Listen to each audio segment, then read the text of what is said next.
Yeah, let's turn this volume up a little bit. All right, welcome back after the break. I hope you had a restful one. It was a delight at our end. I got to see family for the first time in 2 years, so parents and aunts and in-laws and all the rest of it. So yeah, nice to gain some sense of normalcy, eat some ham, visit the family camp and that sort of thing. So hope you had a good time that way too, and maybe you had a chance to catch up on some of your readings and writings. Your proposals are marked and filled with comments. I was quite impressed actually in this section of the course in terms of what I saw there. And yeah, I'll give them back to you on the break. Maybe we'll have a chance to look over them then, and maybe I can interpret my hieroglyphics, my handwriting there if you need help. If you need help with that. I also have a Calvin and Hobbes cartoon for you, but we'll get to that after the break. Do people still read Calvin and Hobbes? Anyone read Calvin and Hobbes? I think it's something people grow up with. Okay, fair enough. Anyways, it's hilarious. So we'll start with some hilarity after the break. Humor and Hegel are not often combined. We'll see what we can do on that front. Yeah, and we are on Hegel. We finished off basically book 1, or chapter 1 of Reason and History last time around. So we'll move through the rest of the text and then make way for Nietzsche on the advantage and disadvantage of history for life in the week following. From there, we're moving on to the seminars. So the nature of this class will change. It will be less lecture-driven, although I've been quite pleased by the conversation that we've had in the class.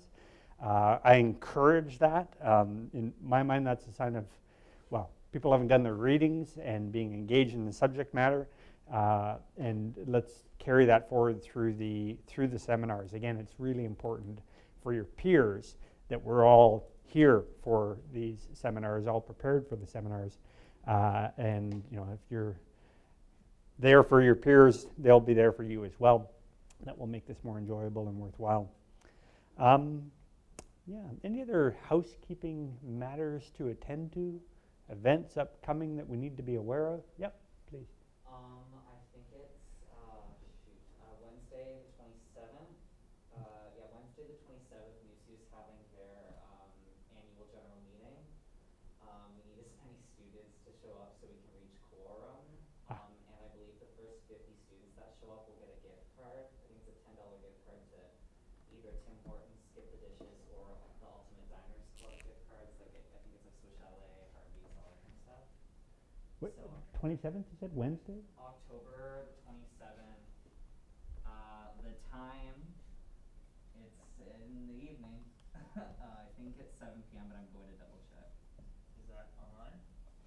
Yeah, it's gonna be like a Zoom event. You can just show up, mute yourself, turn the camera off, do whatever you want, and just if you care about listening to the financial statements and all that, go ahead.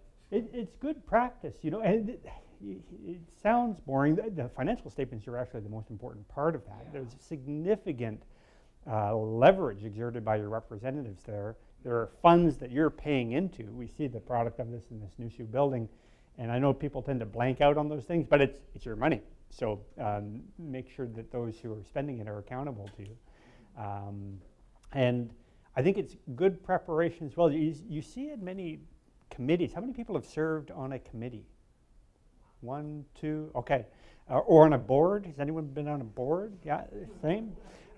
Really valuable. And we see a kind of emptying out of boards and committees, and a tendency increasingly for the elderly to be overrepresented, and God bless them, people who have more leisure perhaps at that point in their life, but you end up with a really skewed representation of the interests of the community if it's only the retired who are showing up to serve on these boards and on these committees. So I would encourage you, if you get a chance, cut your teeth in that. That's civic engagement. That's participation in civil society. There's protests, there's writing letters to editors, but there's also service on boards, and many of them are hungry for participation. There are many local boards that are quite interesting. The Near North Mobile Media Lab is one that's often looking for representation there. Ski club, and so on. Anyways, it's important work, and in terms of your student union, especially important because they're spending your money. the date again was the 20th. October 27th. Okay, and the time, evening, you said? It is from 7 p.m. to 8 p.m. Well, that's short. Yeah, it's pretty short. I think they're just going to go over like a really quick statement from the auditors, and then they might go over some other pieces, probably a question period. Mm-hmm. If you guys want to grill them on when the student center's bar and restaurant are open, that's a perfect time to ask that question. I have no idea what their answer will be, so if that's something you want to grill them on, that would be the time to do so. They might literally say nothing, but It's a very real and pressing question. Yeah. it's an opportunity. Mhm. Yeah, there is a question period. There's a student center update.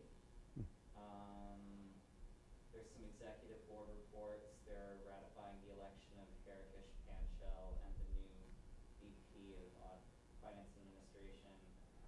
And I think that's about it. Okay. Excellent. Is there a location for it? You just go to newsu.com/AGM. NUSU? And then there's a Zoom link. Is it backslash that way or that way? This way? Sorry, newsu.com/AGM. NUSU.com/. AGM. You can probably just send courses. Yeah. Yeah, if you want to send it out to the whole class, feel free. Yeah. I think it might have been canceled, but there was supposed to be a fire pit history gathering tonight. I think it might have been canceled because of the rain. I know they've arranged that, and we've gone through the machinations of arranging it. Oh, speaking of which, with the fire pit, this is interesting. So I put that in the ground there, and it's quite a nice fire pit. It burns either pellets or charcoal or wood. There's some wood laid up there. And you students as well as faculty can book it. So if you wanted to get together with some friends in a safe outdoor setting, it's really pleasant out there, you can go online and do a little search. I don't have the link at the top of my head, but if you did a search for fire booking, you could find that online on the Nipissing website. Book it 48 hours in advance. Boom, you've got an outdoor setting there. Very pleasant. All right. Yeah, I hope that goes for the history department. I saw a lovely gathering out there last night. All right, let's get to it then. We're going to wrap up on Hegel. I'd just like to begin with a recap of historicism and of this end of history thesis. Recall the key difference between the historicism of Kant and the historicism of Hegel is that whereas Kant's idea of progress is incremental, reformist, driven by entreaties to the throne, basically calling public authorities to account, and is kind of incremental and open-ended. For Kant, we never really attain the end of history. Even our idea of freedom can unfold over time as we make more and more demands of the state. Hegel is different in the sense that his historicism is much more determined. There is an end of history for Hegel, and he's living at that particular moment, looking back, and looking back with a privileged perspective then, seeing his thought as a culmination of the earlier moments of thought that went before. And with the end of history being human beings coming to self-consciousness of themselves as essentially free beings. With that applying both to us as individuals, as soon as we come to realize ourselves as free beings, as self-determining beings, we have attained that privileged moment of the end of history. And then by extension, we would see that in all of those around us as well. But a people as a whole can achieve that same consciousness of themselves as a free, i.e. self-determining people. And there's some likeness here between Kant and Hegel in that by freedom, and we'll get into this more as we move to the text, by freedom, both Kant and Hegel mean something quite different than the negative freedom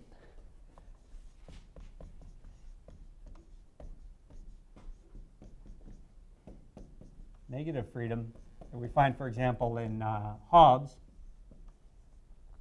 Hobbes defines freedom as the absence of external impediments. You can do whatever you want. Nothing's getting in your way. You know, this is life in the state of nature for Hobbes. Get up in the morning and, maybe it's a murder today, or maybe I'm going to steal, or whatever. There are no laws. Yeah? Whereas for Kant and Hegel, we have what we might describe as what Hegel does explicitly describe as positive freedom, which is more akin to what the Greeks would have understood as autonomy, or what we can describe as self-determination, which is the freedom to make laws for yourself. The freedom to see the laws of the state as your own, rather than as a limitation of your perfect freedom that allows for some measure of security. But both share in the idea that human beings are essentially free beings, and see progress as the unfolding of that worldly reality, making human beings more free in this world. Yeah. Did you say both, like the negative and positive, or are you just talking about Kant? Kant and Hegel, I describe freedom in positive terms as autonomy. The negative freedom is more associated with Hobbes, which is Did they both share though? this sense of positive freedom. Freedom is autonomy. Okay, Yeah. So not freedom as license or caprice, as Hegel describes it in this text. Freedom as the freedom to make laws for yourself, to govern yourself, or for a people as a whole to govern themselves.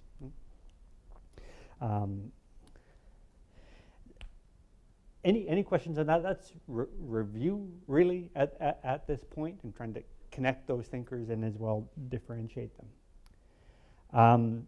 Again, we finished up part 1 of Reason in History. Moving on now to part 2, Reason as the basis of history.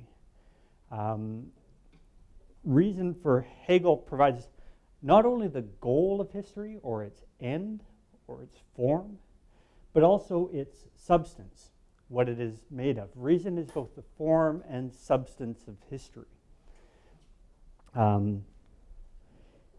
History is reason manifesting itself in the world, much as God manifested himself in the world in the incarnation for Christian theologians, or as reason manifests itself in nature for the ancient Greeks.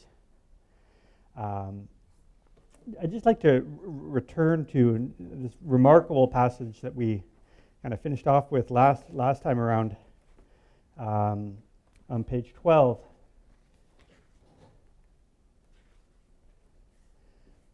Where Hegel says, basically has this preamble where he says, I assume that you all are here because you want to see the reason why things happened in the way that they did and not otherwise. I assume that we don't think that history is basically chaotic, just stuff that happened.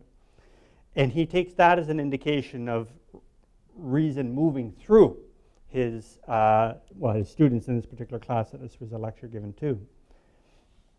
And he says, and this is familiar, we went over this last time. Actually, however, I do not have to demand such a belief in advance. What I have to say here provisionally and shall have to say later on must, even in our branch of science, be taken as a summary view of the whole. This is a branch of science. He's talking about history here. He's approaching it in such a way as if you could see history as one whole. This is what the later postmoderns will decry as the kind of the grand narrative of modernity.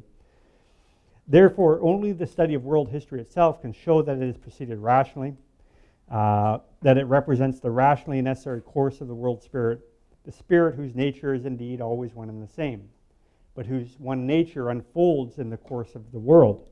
It's as if the spirit of history for Hegel begins as a whole, begins as just the givenness of things. Recall the division between the three-part dialectic: thesis, what is given; antithesis,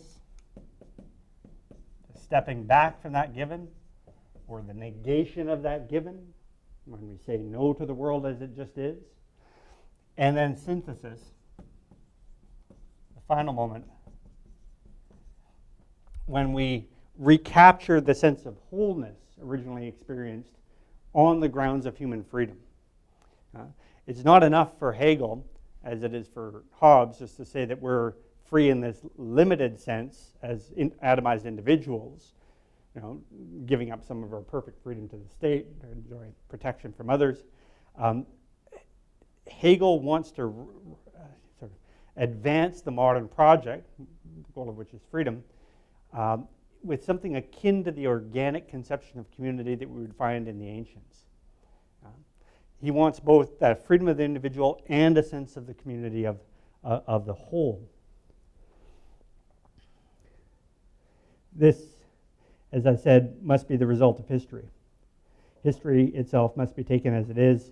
We have to proceed historically, empirically. So what is the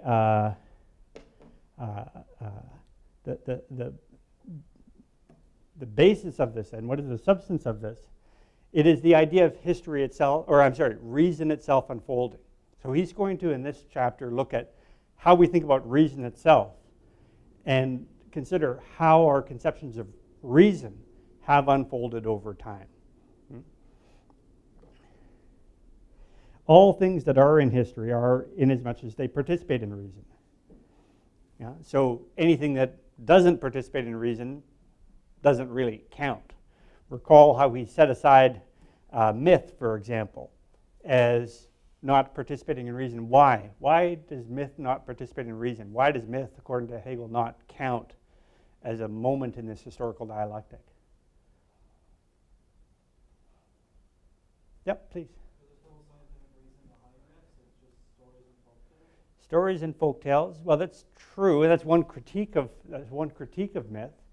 What's Hegel's critique of myth? Why would we say it's not scientific? Why would you say it's just stories? But why is it irrational? Why does it not participate in reason? What is it lacking in?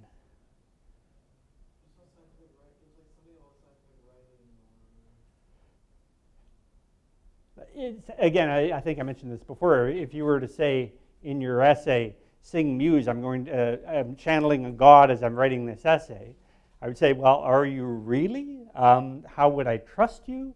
You may be inspired, well, fine. You may have faith, fine, but can you give an account of yourself? Are you conscious of yourself? That's what's lacking, self-consciousness. Yeah? Reason why you say the things that you do. So those things that don't participate in reason aren't really a significant part of history either. Curiously for Hegel,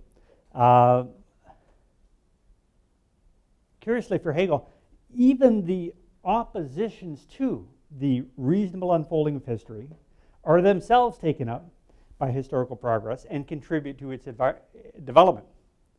I'll give you a contemporary example. The terrorist attacks on the United States in September 11, 2001, arguably did not have the effect of bringing down the global technological order.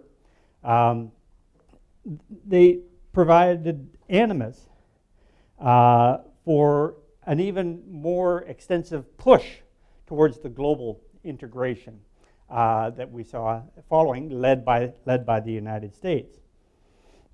The attacks had the effect of pushing forward this modern-day Napoleonic imperial adventure even further abroad. This is what Hegel calls the cunning of history. The cunning of history. Even attempts to resist progress give it further animus.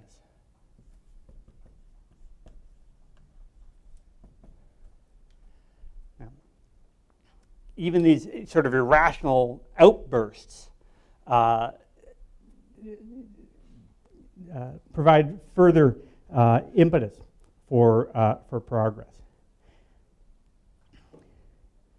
The rationalization of world history requires that freedom and necessity are joined. He says, reason has ruled in the world and in world history.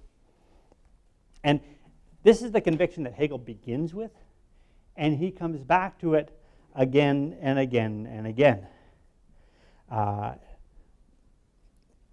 At each successive stage, providing a more comprehensive and deeper account of this identity of freedom and necessity. Freedom is necessary. Freedom is not, as it is for Kant, a kind of transcendental ideal outside of history that we can imagine and that we could sort of pull ourselves toward. Freedom unfolds as a result of an immanent dialectic, driven by internal contradictions, driven by these kinds of self-divisions of the spirit from within. Hegel cannot come up with a transcendental argument from outside of history, so he has to move through history, using historical facts as the substance of his history, and then showing how the history of ideas takes on the form of reason, and how political history realizes this form, ultimately, again, through the recognition of individuals as free and equal citizens within a state. Okay. Section 1 of Reason as the Basis of History, on philosophical history, he begins telling this story of how reason unfolds from the perspective of philosophy. He starts with Anaxagoras. Has anyone encountered this pre-Socratic thinker, Anaxagoras? No? How do you spell that name exactly? Because how do you spell that name? Well, the transliteration would be Anaxagoras, Anaxagoras. No, fair enough. He's referred to by Plato, I believe in the Phaedo. Socrates expresses real admiration for this thinker. We just have fragments from Anaxagoras. Most of the pre-Socratics, we don't have extant texts surviving. What we have are quotes provided by other later thinkers. That's how they're preserved through the tradition. And the important point for Hegel about Anaxagoras is that Anaxagoras says that nous rules the world. Nous, mind, rules the world. But the problem there, according to Hegel, is that Anaxagoras can't give an account of how. It's fine to say everything's reasonable, but you need to be able to mediate between that idea of reason and the world that we encounter. So in the same fragment, actually, Anaxagoras says nous rules all things, and then nous is unlimited and self-rules and is mixed with no thing. How can the mind rule all things and yet be unmixed with any other thing? It's abstract. He says this idea of reason is basically abstract. Nous has no political application. It's just the idea in the mind of one person. And then his students, and then Socrates, and then Plato and Aristotle, and then on to Hegel. And each then sought to account for how nous actually applies to the world. So we begin with this kind of self-division of spirit. The idea that all things are reasonable. And then the question becomes, well, how do you apply that idea? And this, of course, is very important for Hegel. Again, considering him as a very worldly and immanent thinker, at least in terms of how he understands progress. How do we account for the relationship between nous and the world of change? Let's take a look at the text here. Page 14. He says, it's evident that the insufficiency which Socrates found in the principle of Anaxagoras has nothing to do with the principle itself, but with Anaxagoras' failure to apply it to concrete nature. Nature was not understood or comprehended through this principle. The principle remained abstract. Nature was not understood as a development of reason, as an organization brought forth by it. I wish at the very outset to draw your attention to this difference between a concept, a principle, a truth, as confined to the abstract, and as a determining concrete application and development. Reason has to move through the development of things for it to be real. This difference is fundamental. Among other things, we should come back precisely to this point at the end of our world history when we deal with the most recent political events. What do we make of this idea? Does reason, do truths, do principles, do concepts have to be applied or applicable in order to be real? That's the claim that Hegel is making here. You know, you've probably encountered the phrase "knowledge is power."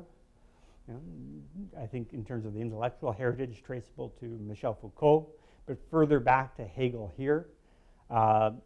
Think of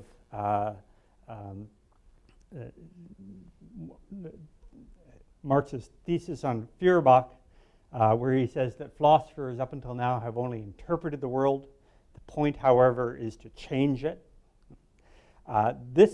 This whole tradition is traceable back to what Hegel is saying here about truths or concepts or principles, that they're only real to the extent that they're efficacious, to the extent that they have real-world applications. Otherwise, we're left with this abstraction of Anaxagoras. Nous rules all things. Can't tell you how, but it does. Yeah, it's just an idea in the mind of one person. It's a transcendent concept with no real-world application. Do truths have to have real-world application in order to be real? What do we make of this claim? It's quite a radical claim that Hegel is making here. It kind of upends the tradition in a very significant way.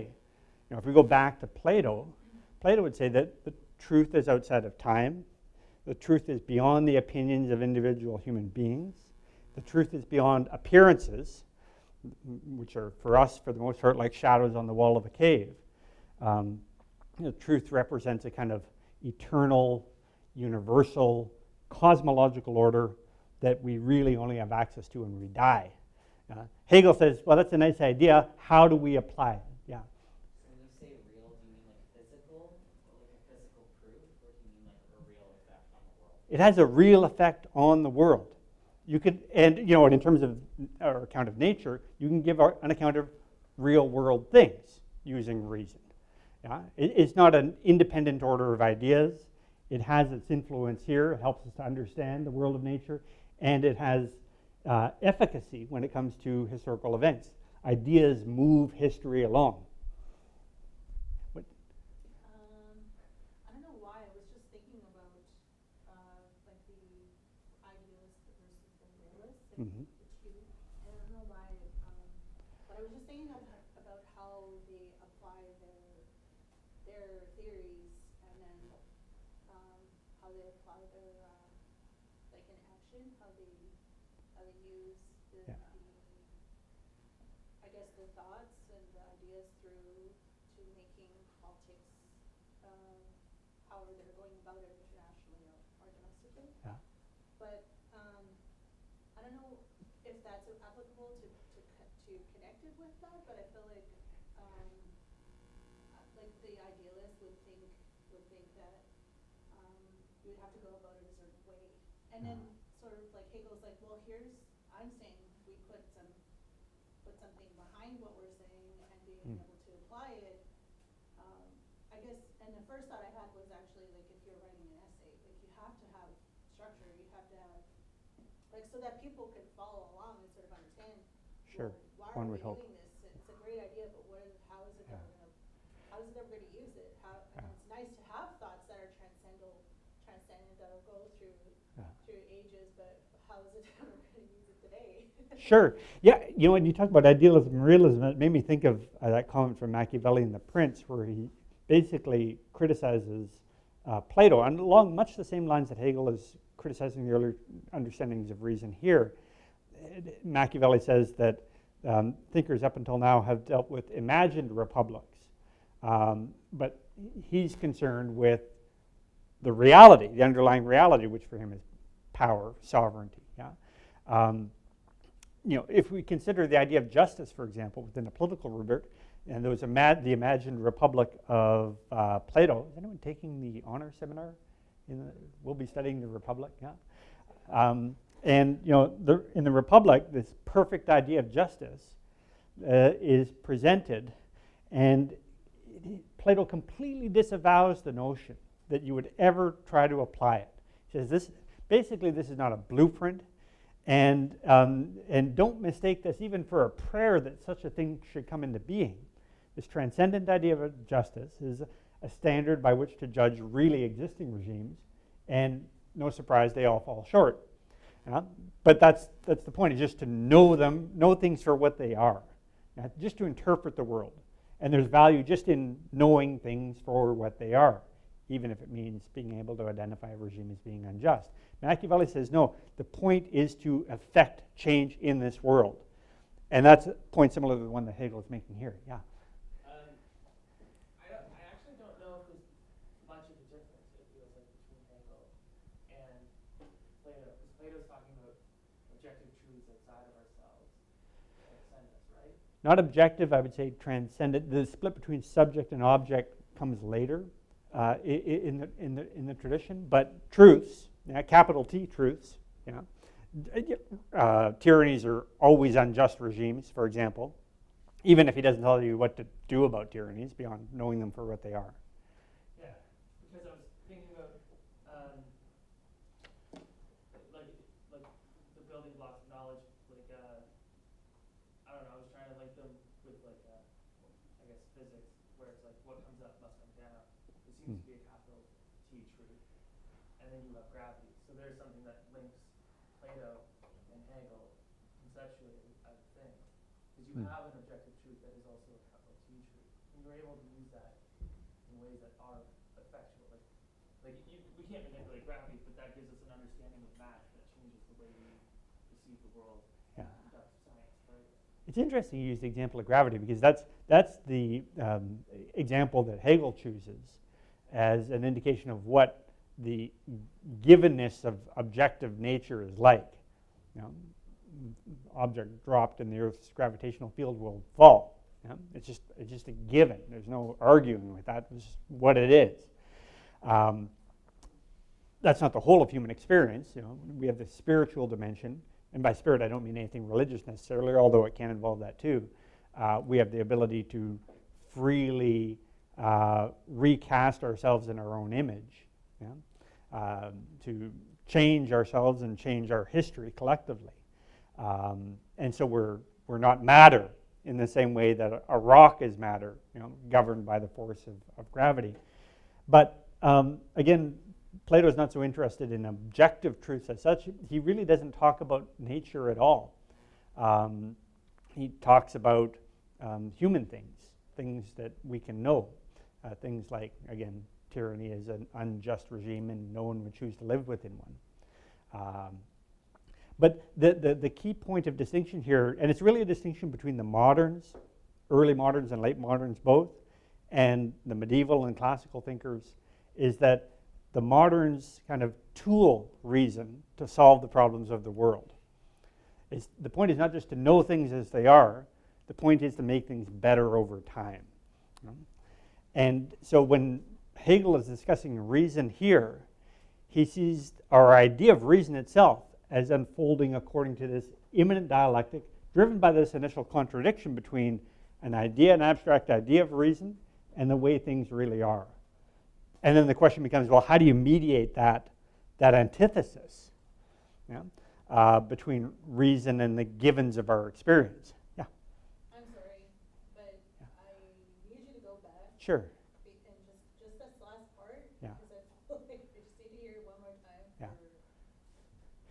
You went a little bit too quick. Okay, sure. So in this particular section of part 2, Hegel is presenting our ideas of reason itself and how those have unfolded over time. And the first moment that he gives is this initial separation from Anaxagoras of reason from the world. Reason rules all things, but he doesn't tell us how it does so. How is that mediated? This sets up a tension, like the tension between antithesis and thesis, that needs to be resolved somehow. And it will be resolved by looking at, well, what's the next stage? How does our conception of reason itself progress over time? This is Hegel's historicism. Now, there's an obvious kind of prejudice that's invoked here. Again, back to the end of history thesis, Hegel thinks that he's wise in a way that the earlier thinkers were not. Specifically here, he's wise because whereas Anaxagoras was unable to account for, well, how is nature reasonable? Hegel claims that he is capable of accounting for how history is reasonable, okay, because he can see it from the perspective of the end.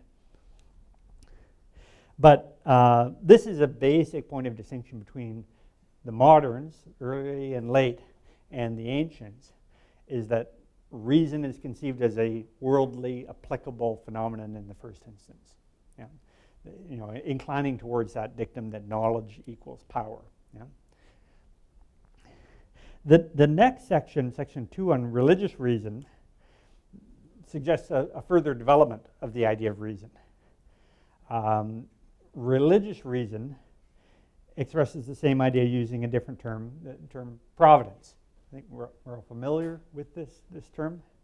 Now, Hegel is not here demanding an acceptance of the idea of providence as an article of faith, but he uses the idea of providence as an historical fact that contributes to his overall presentation of reason manifesting itself in history. So again, here, reason is the substance of history. What we're talking about, here's Anaxagoras' conception of reason. Here's, say, St. Augustine's conception of reason. It's the substance and it's also the form. Now, religious faith in providence, like the philosophical conception of nous, is also abstract, though less so than Anaxagoras' conception of nous. It has not been articulated so as to account for a comprehensive course of world history. So you could say that was providence, or let's hope for providence, God's will being done in the world, but there's no science of providence that's possible. It's God's will, which is ineffable. Providence is concealed in the will of God, and it's not matched to the aims of and the wills of concrete historical figures, of great actors or states. And Hegel's aim here, which he sees succeeding in the identity of God and man in Protestant Christianity, is to secularize faith, replacing a transcendent God with an immanent spirit of history. So Hegel's God is very much the God of the incarnation. It's a revealed God. It is God become a human being. Hegel's God arises out of a critique of Catholic religion, where the relationship between God and human beings is mediated by the church. Hegel's God in the end is the man, Christ, who through a private, subjectivized mediation comes to know God in himself. That's the end of this for him. History ends when individuals think God for themselves. This, of course, is a key distinction between Protestantism and Catholicism. Each one of us can come into a private relationship with God. We don't need the Pope in order to do that, to interpret a Latin Bible for us. We can read our Bibles in the Vulgate, whatever our language happens to be, and we can know the God in ourselves as a consequence of this. And this identity between human beings and God becomes the basis for the universal recognition of human beings. So if you can know the God in yourself, you can see that God in other human beings as well. So the course of world history is, in this sense, spirit becoming self-conscious through us. Again, the point of progress is for each one of us to become conscious of ourselves as essentially free beings, extended then to others through our mutual recognition. And in this way, Hegel is kind of like Rousseau. How many of you have read Rousseau in the past? Encountered Rousseau? A few, yeah.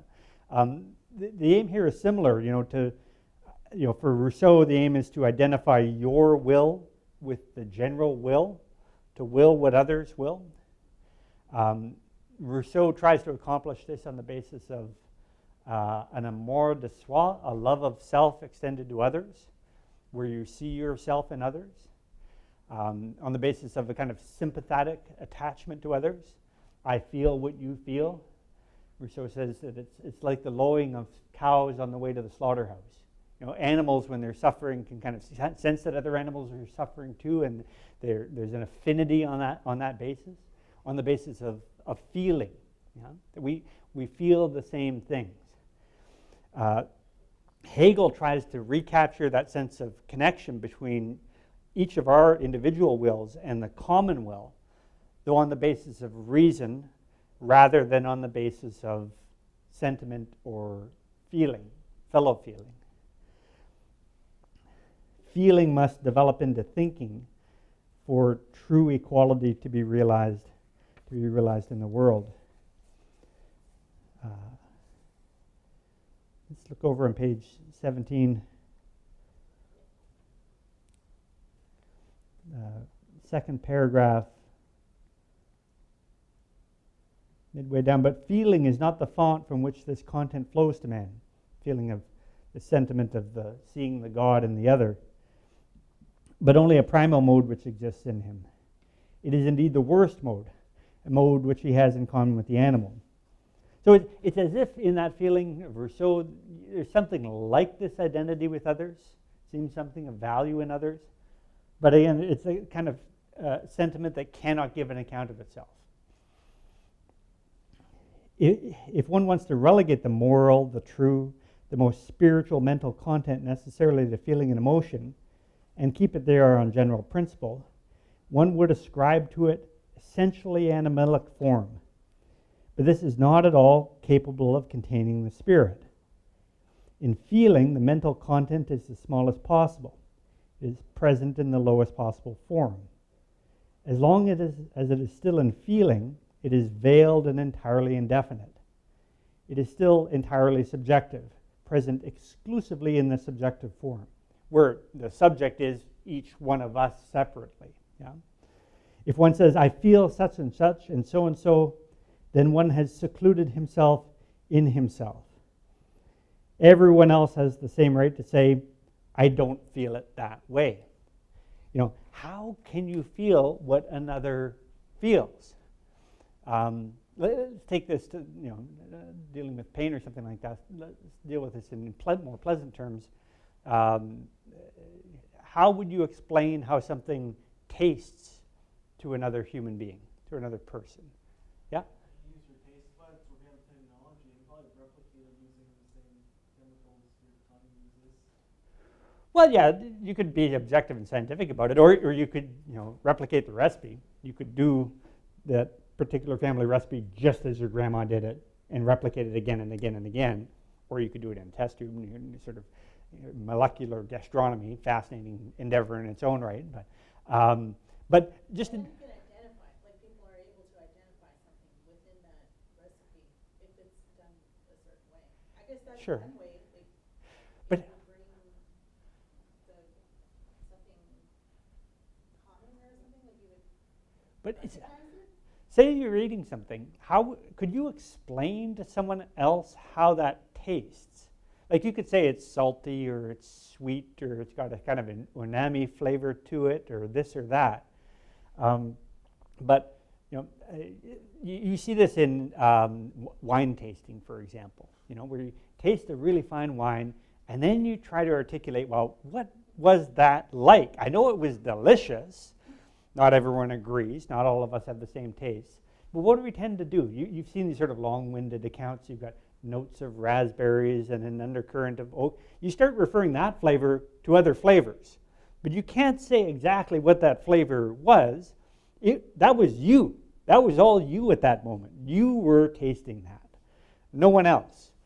And when it comes to more difficult experiences like pain, for example, if the worst thing you can do if you're trying to console someone who's lost a loved one is to say, I know exactly how you feel, and then refer to a loss that you've had in the past. It's the most insensitive way of approaching that sort of difficult time in our lives when we have to console a friend or a family member, because their suffering is not your suffering, and you diminish it to the extent that you try to equate it to something that you felt in the past. Yeah? Or pain, for example. the pain of another, if you're trying to console someone who's in pain, you say that, oh, geez, I've heard in the past that this ingrown toenail is very much like what you're experiencing now. No, it is not at all. That pain of theirs is their subjective experience right then. There's no mediating that difference. You can be sympathetic, you can be consoling, say, I'm so sorry for you, and so on. What can I do to help? The best thing you could do when someone's in suffering like that is bring over lasagna or something like this. That's the really nice thing to do. How can I help? Or just ask, how can I help? Because only they know at that particular moment. And this is the point that Hegel is making here, is that feeling is radically isolating in this sense. That it's kind of inarticulate in this way. And this is a way of pushing back against Rousseau and the notion that it's feeling that allows us to achieve solidarity and sympathy with our fellow human beings. He's trying to establish a basis of identity with others that can give an account of itself, that can say, here are the reasons why we're alike.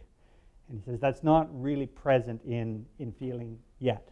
There's an anticipation of it. There's some sense that there's some likeness here, but it's wordless in a way.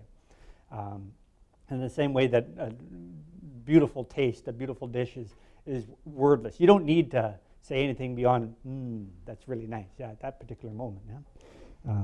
It's not rational in that sense. As soon as mental content is placed into feeling, everybody is reduced to his subjective point of view. And this is true of these sort of experiences too. What's delicious for you is not what's delicious for someone else. This is the point that he's making here. What do we make of this? Can we share experience through feeling, or is it each to one's own? What do we make of this claim? Yeah. Well, I would say that we would definitely have some things in common with a lot of people. Like you would probably not want to take, I don't know, a life. And there's probably a lot of people that don't want to do that. Sure. And so I would say that there's a lot of room for debate about what certain individuals would like or not like when it comes to certain things, depending on what it is. So I just don't know how to, I always listen to all of their theories, and I would still say that a lot of their ideas are arguable all the time. Well, this is contentious all the way through, shot through, yeah. And Hegel here is critiquing all the thinkers that went before as being imperfect in relation to his science of history that he's presenting, claiming to. Are we on board with this idea that feeling is not a secure basis for identity with others? Yeah. I feel like I see it maybe that we all feel like sort of the same type of feelings, but they're all just like separate experiences. Huh. Like we all not everybody, but like a lot of people like feel love in like a marriage or like a father-son relationship or whatever, like a parent-child. Like I feel like there's certain experiences that we can relate because we feel the same feelings, but maybe just different like circumstances. I would line what you're saying up here with Hobbes when he says that there's a similitude of the passions, but there isn't a similitude of the object of the passions. So we all feel love, though for different things. We all feel hatred on occasion, though of different things. We all may feel fear, although he says that we all fear the same thing, death, but the argument there is kind of airtight. It's fear, death, or die. So, if you're a martyr or vainglorious sort of person, you can set those people aside in prison. But yeah, there are these appetites and aversions that we all have, though we cannot have a rational discussion as to what is worth loving, for example.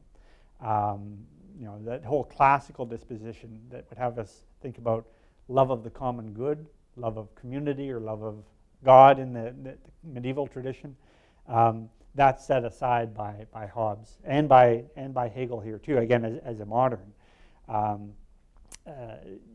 We cannot have a rational discussion on the basis of feeling. because this is each to our own. This is inherently subjective, is the claim that he's making here. Our feelings are subjective. They're states of being, and they're, again, in a way, almost wordless.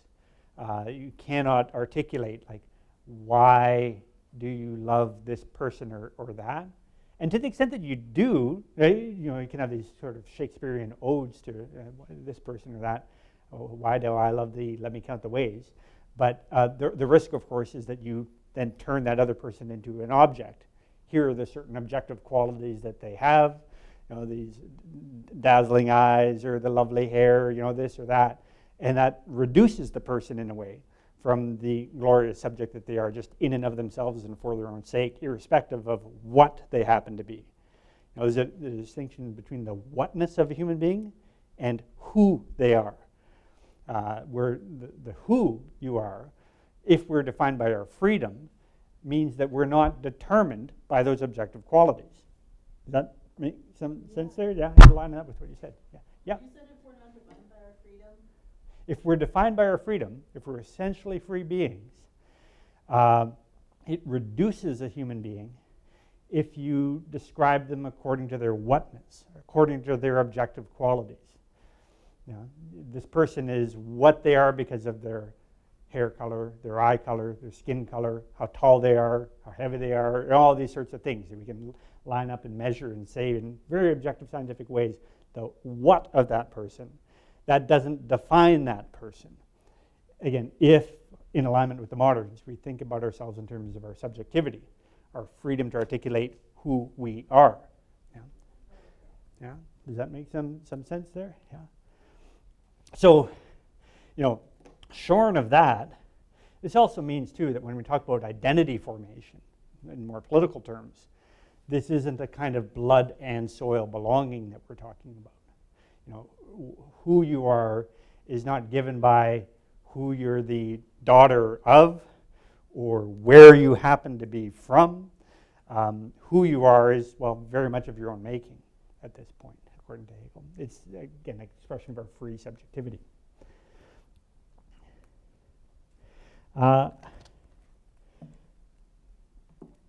Back to where we are in the text. At this point, we have the end, or the conception that there is some reason in history in view. The question again becomes, well, how do you apply it? We have this abstract idea of reason, there's nous ruling the world in Anaxagoras. We have this sort of religious conception that somehow God's will be done through providence in the medieval tradition, but we still can't give an account of how reason unfolds in the world. So this becomes the work then of part 3, the idea of history and its realization. How do we see reason manifesting itself in the world? And how do we reconcile freedom as the ultimate purpose of our historical endeavor and the necessities required to get us there? And for Hegel, it is very much a matter of revolution, armed revolution, and imperial wars that become the mechanism by which the idea of freedom is realized in the world. This is required in order for certain contradictions to be overcome. The most basic, and I'll give you, this is a kind of very narrow interpretation of Hegel. I think it's a pretty decent working interpretation of Hegel. I owe this to Alexander Kojève, and to extent to Marx, who described the master-slave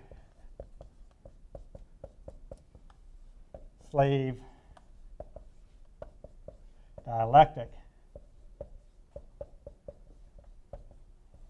as the engine that moves history forward. This is the working means by which freedom is advanced as a cause in the world. So we begin not with an idea of history as a transcendent goal that was sort of pulling history along from outside. We begin with something that's wrong in the world itself. We begin with this basic contradiction. And this is arguably the most basic contradiction for Hegel, because it produces a relation of dependency, or it gives expression to a relation of dependency, right? Masters depend upon slaves for their freedom, and slaves see an image of their freedom in their master, who they're obviously in thrall to. Yeah? And in terms of how that contradiction, where each is dependent upon another, where each sees the source of their being in another, neither therefore is self-determining, neither is fully self-conscious of themselves as a free being. There's this basic relation of dependency. And you can map this onto any number of oppressive relationships, whether it's patriarchy or whether it's caste systems or what have you. Oligarchy, rule by the rich, any kind of oppressive relationship, rule of the proletariat by the bourgeoisie, the property-owning classes ruling over the workers. In all of these divisions, each party is dependent upon the other. Neither is self-determining. How is this resolved?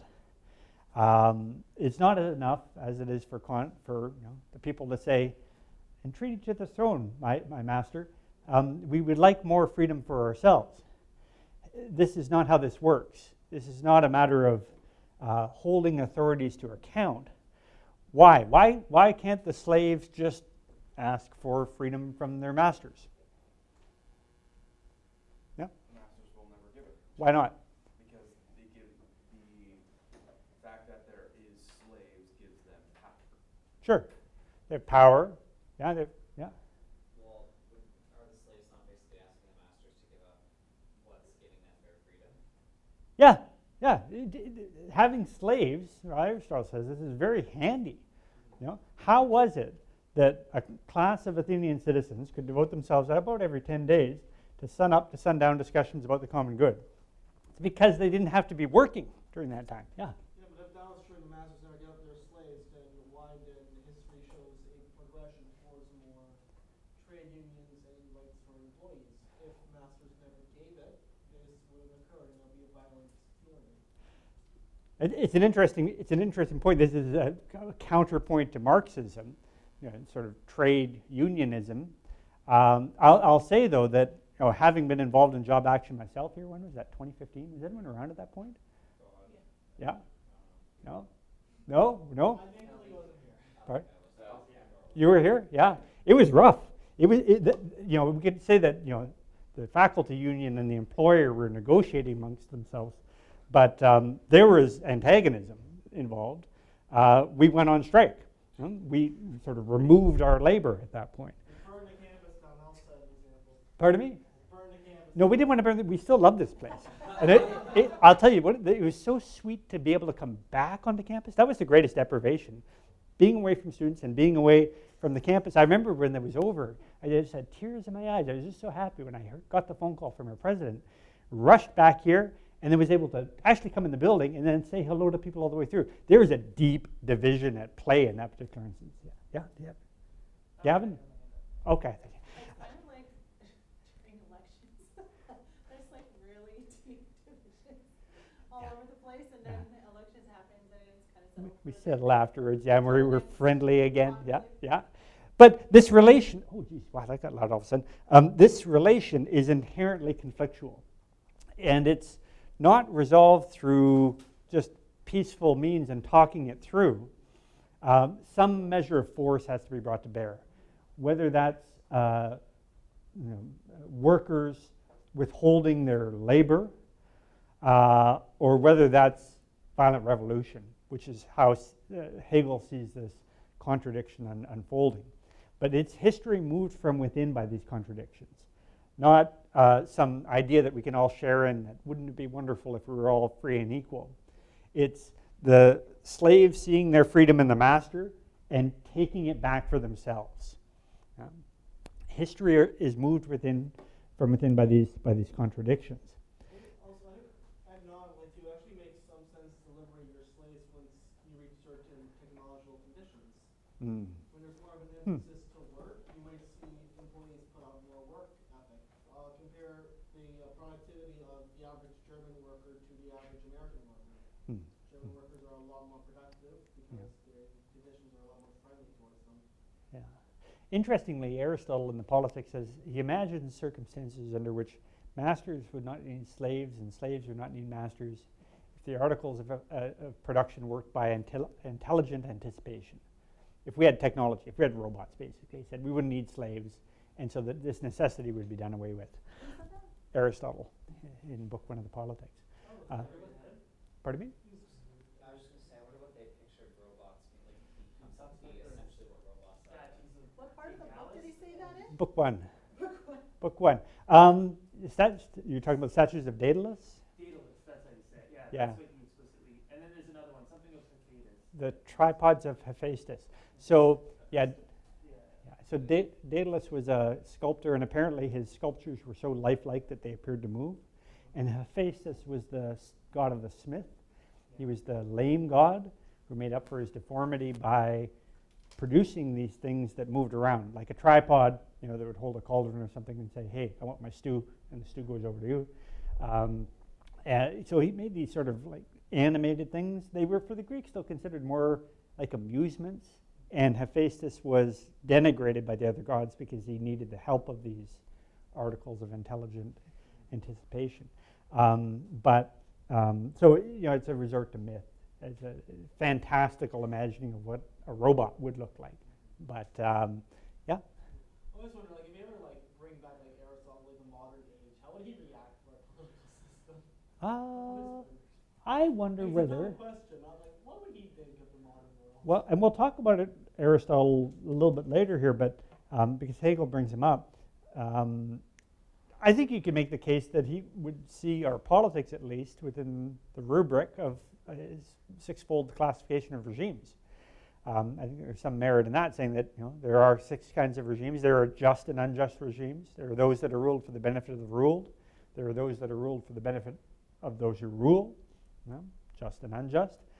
There are those who are ruled by one. There are those who are ruled by a few. There are those who are ruled by many. I think there's some merit in saying that breakdown of regimes is consistent through the history of humanity. Hegel says no, though, just to anticipate that discussion. He says that all of our political categories themselves unfold through time. They're not ahistorical categories. They are a product of history, just as our conception of reason is a product of history. Yeah. Let's take a look at the text here. This is jumping a little bit further forward, 26 through 27. How is history moved forward? This is at the top of page 26. The first glance at history convinces us that the actions of men spring from their needs, their passions, their interests, their characters, and their talents. This is the real basis of political action. What do people want? What are they interested in? Are they passionate about it? And it's especially important. Hegel makes a distinction between the individual as an object of history and the individual as a subject of history. He says that some human beings are just so very involved in their cause, so passionate about what they want to accomplish, that they would neglect everything else in lieu of that one thing that they want. Yeah? That's what moves history forward. It's what human beings actually want. It's not some ideal outside of history. It's their underlying drives and interests. That's what we need to take account of. Indeed, it appears as if this drama of activities, these needs, as if in this drama of activities, these needs, passions, and interests are the sole springs of action and the main efficient cause. It's true that this drama involves also universal purposes, benevolence, or noble patriotism, but such virtues and aims are insignificant on the broad canvas of history. So, our ideas of the good, our ideas of what's virtuous action, people make resort to those things, but they're not really significant, is what he's saying. Again, we can't have these ahistorical ideals imposed upon history. It has to be moved from within by what we want. In the same visceral sense that the slave would look at the master partying all the time saying, yeah, I want that. Not because it's right and true, but because that's what I want for myself too. We may perhaps see the ideal of reason actualized in those who adopt such aims and in the spheres of their influence, but their number is small in proportion to the mass of the human race, and their influence accordingly limited. So you do find saintly types who act, for some greater good beyond their own interests, but they're the exceptions when it comes to politics. And generally, saints don't involve themselves in the political realm. Passions, private aims, and the satisfaction of selfish desires are, on the contrary, tremendous springs of action. Their power lies in the fact that they respect none of the limitation which law and morality would impose on them, and that these natural impulses are closer to the core of human nature than the artificial and troublesome discipline that tends towards order, self-restraint, law, and morality. Here, Hegel is talking about the world historical actor. I'll just give it an acronym, the world historical individual, the world historical individual. The people who move history forward, the Alexander the Greats, the Caesars, the Napoleons. And he says, what's significant about them is not their adherence to moral codes, ideas of virtue or what's good. What's significant about them is that they break those codes. That's how history moves itself forward. So in terms of the master-slave dialectic, Aristotle gives an elaborate account as to why it's good that masters have slaves and why slaves should respect their masters. That sort of virtue ethic that he expresses needs to be broken in order for that relationship to be transformed. Not just in the sense of, flipping the relationship, so slaves become masters and masters become slaves, but to change the relationship itself, to upend the institution of slavery itself. That's the point here. So these world historical individuals, inspired by their interests, inspired by their passion, are those who break the rules. That's how history progresses. Again, not through transcendental means, but from within. History turns on these violent hinges for Hegel, not only in terms of these kinds of master-slave relations, but the sort of violence that's done to our moral codes themselves as they're upended. Just a little further down, he says, without rhetorical exaggeration, a simple, truthful account of the miseries that have overwhelmed the noblest of nations and polities and the finest exemplars of private virtue forms a most fearful picture and excites emotions of the profoundest and most hopeless sadness, counterbalanced by no consoling result. A lot of terrible stuff happens in history. If we're accounting for wars and revolutions especially, there's a lot of violence that goes along with those events. We can endure it and strengthen ourselves against it only by thinking that this is the way it had to be. It is fate. Nothing can be done. And at last, out of the boredom with which this sorrowful reflection threatens us, we draw back into the vitality of the present, into our aims and interests of the moment. We retreat, in short, into the selfishness that stands on the quiet shore and thence enjoys in safety the distant spectacle of wreckage and confusion. But in contemplating history as the slaughter bench at which the happiness of peoples, the wisdom of states, and the virtue of individuals have been sacrificed, a question necessarily arises. To what principle, to what final purpose have these monstrous sacrifices been offered? So, if you were to think of this just as fate, he says, well, that's kind of boring to say this is just the way it is. This kind of Panglossian sentiment of it, all's well that ends well, or this is the way it happened to work out. Ultimately, this is just boring. Nothing really matters if everything had to be the way it is. How do we account for these violent episodes? How do we uplift them? By asking, to what end did they contribute? History is the slaughter bench at which the happiness of peoples is sacrificed. It says that the happy moments in history are like blank pages. If you were to say that it's all good, this is the way it is, seems fine to me, you're unlikely to really do anything for obvious reasons. You'll just carry on enjoying yourself. It's at those moments when we feel the contradictions of our particular historical moment that we're excited to real action that has a transformative effect.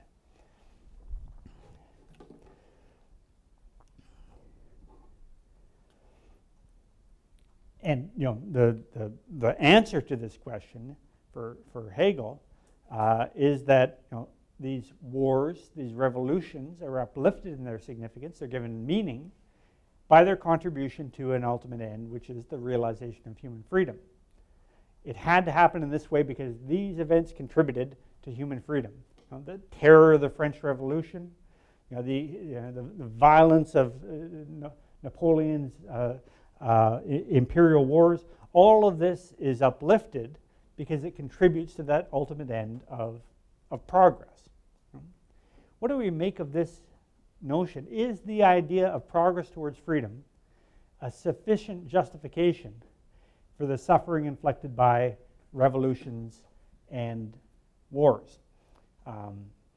We saw this is a difficult one for us as Canadians to countenance, but in so many ways, this was the justification provided for the war in Afghanistan, wasn't it?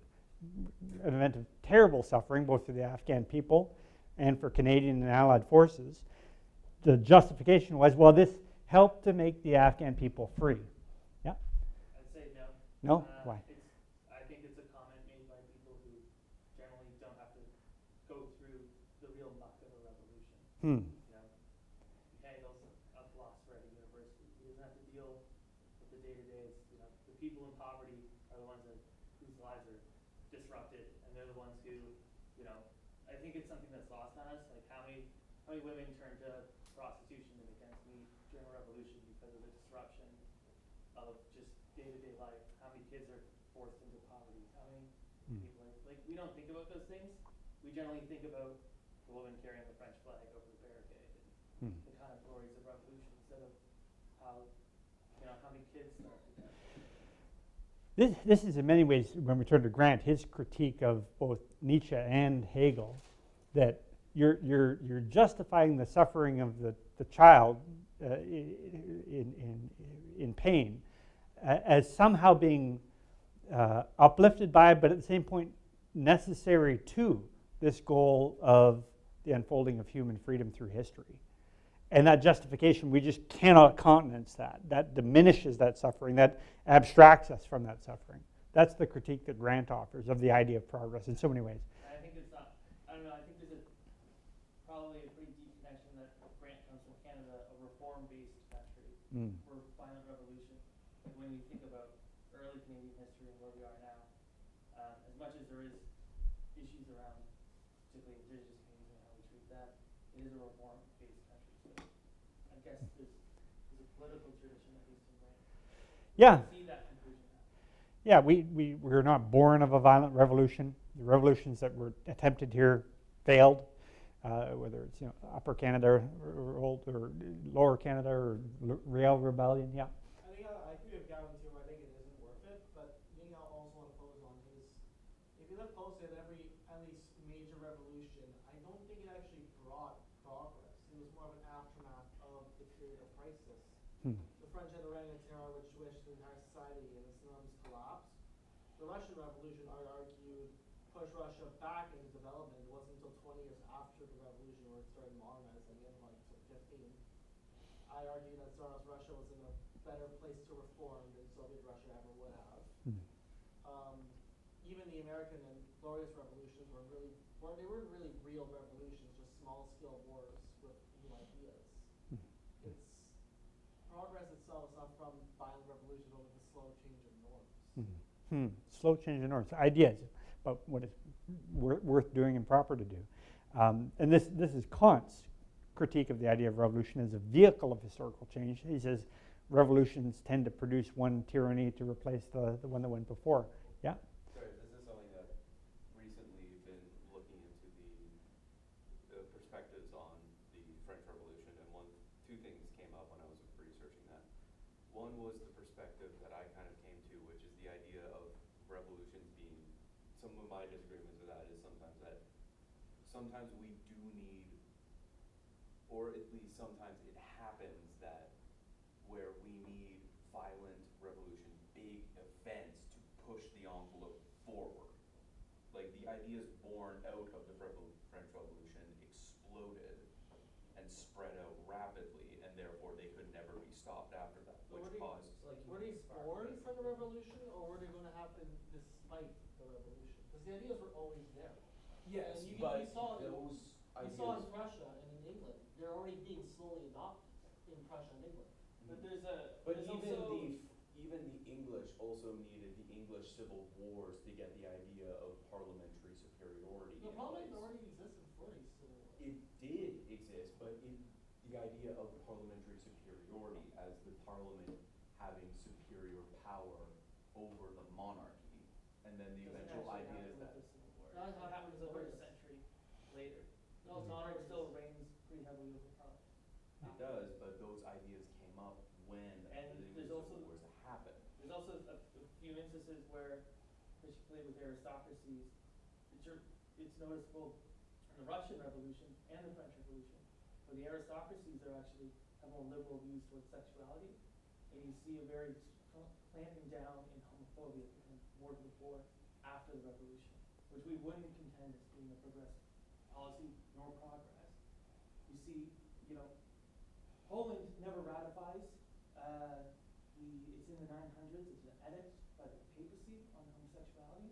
Homosexuality is never illegal until after the Soviet Union conquers Poland, This was a because soccer player. it's actually imposed on Poland those laws. Hmm. In fact, when Poland leaves the Russian, goes independent in the 1800s, the aristocracy there actually normalizes homosexual relations. Hmm. It's actually a fascinating thing. And another one is there's a lot of feminist thinkers around the French Revolution, and a lot of them are executed by Yes. revolutionaries.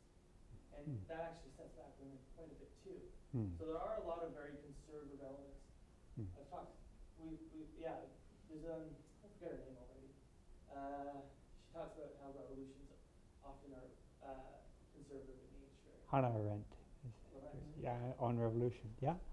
I kind of see like both sides of what the guys just said, but like even just looking at like World War I, I kind of see it like things like specifically like the feminist kind of like outcomes of World War I, where like the world was already moving towards like these things, but war was like the catalyst that like made everything like explode, like kind of thing. Like Get the then like it's not that war like creates these ideas. I think they already existed, and war is like the catalyst that makes it push forward probably sooner than it would have if the war never happened. Hmm. Hmm. My Yeah. argument, sorry, I I just think- want to say this, is I that- want to say something. Sorry. Excuse me, she had her hand up, yeah. So, for me, I keep thinking about like and I'm gonna bring it back to it, but like I guess realism and idealist motives, and then separating like the ideological part of like there's always going to be these conflicts with the ideological parts of those two that are motivated by certain ideas. But for me, I keep thinking about like in this discussion, and I didn't actually think about it further until he made his comment about so like in states and governments, and when they make or when they're going to do something, anything, and there's a conflict created, whether it be revolution or not, whether it be ideological or not, they both have their like I guess they have a certain way of doing it, and this is the way they're going to do it. Like the realists will want, say, the fight in Afghanistan could have been about what the mission was, which is initially started with the attack of 9/11, and then it got I guess the idealism started to sort of become a part of it. Like the idealists wanted to think about like, oh well, like the state itself, like well, how are they running their governments, and should we try to help this country to be better, I guess from our point of view. And then they actually had to leave the country. Like there was the treaty, and then now the war is over. But then like how did it affect actually the country? How it's going to affect, we don't know. Right, But then fair idea. it's like, what, the missions were totally different, and it was just these two ways. But Mm. at the end of it, thinking about what he said further, both of them don't care really what happens. Like they do have their ideas, and they try to get, the influence of certain ideas to go across the globe. But then they don't really think about, like, say a revolution, they don't really think about, like, what he had said about, well, all the women or the children become poverty. Like, there's just all these consequences, like dire consequences to people, not Mhm. just individuals or, all of the human nature and all these other freedom and truth and justice. Like they're separated. Like the state itself has motivations. The state itself is going to keep going the way it goes with these theories, and then it seems like it's just there's consequences and that's it. Well, and this is the question that Hegel is asking here. Can we make sense of these violent historical events as contributing to this end of progress? And does that uplift somehow the suffering that contributed to that end? Yeah. It just, maybe this is unfair, but it feels like he's looking for meaning where there maybe is no meaning. Violence is just violence. Well, that's an option, to say that history is meaningless, that there is no progress, that these, the French Revolution, Napoleonic Wars, World War II, it was just the victor's justice in all of these instances, just happenstance. But he says, the very fact that we go looking for meaning in history, what is the reason why things happen the way they do, indicates that we're that the spirit of history is moving through us, that we would try to articulate, well, what was that all about? Yeah? That is reason in history finding voice through, well, in this case, Hegel, and his students then too. Yeah. Well, just because revolutions and those wars don't have meaning in history doesn't mean there's no such thing as a war with meaning. Instead of seeing the war as the arrival of new ideas, maybe consider war as the destruction of old ideas. That's the only way to bring the hammer to completely destroy them. Well, and that's why. For example, Yeah. that was the hammer that completely eradicated the Nazi ideology.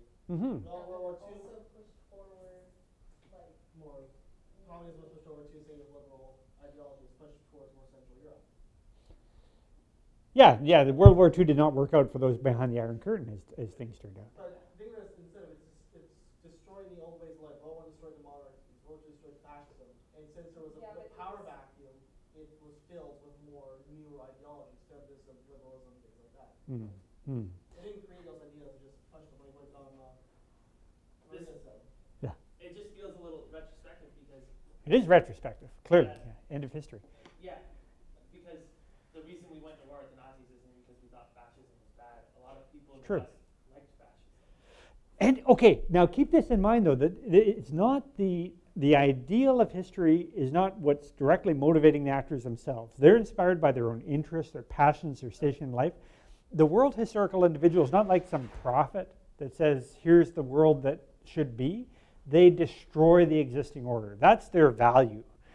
They're like the possessed puppets of history, where they're taken up by those passions, by those interests, to serve some higher good. But they don't need to be able to articulate what that is.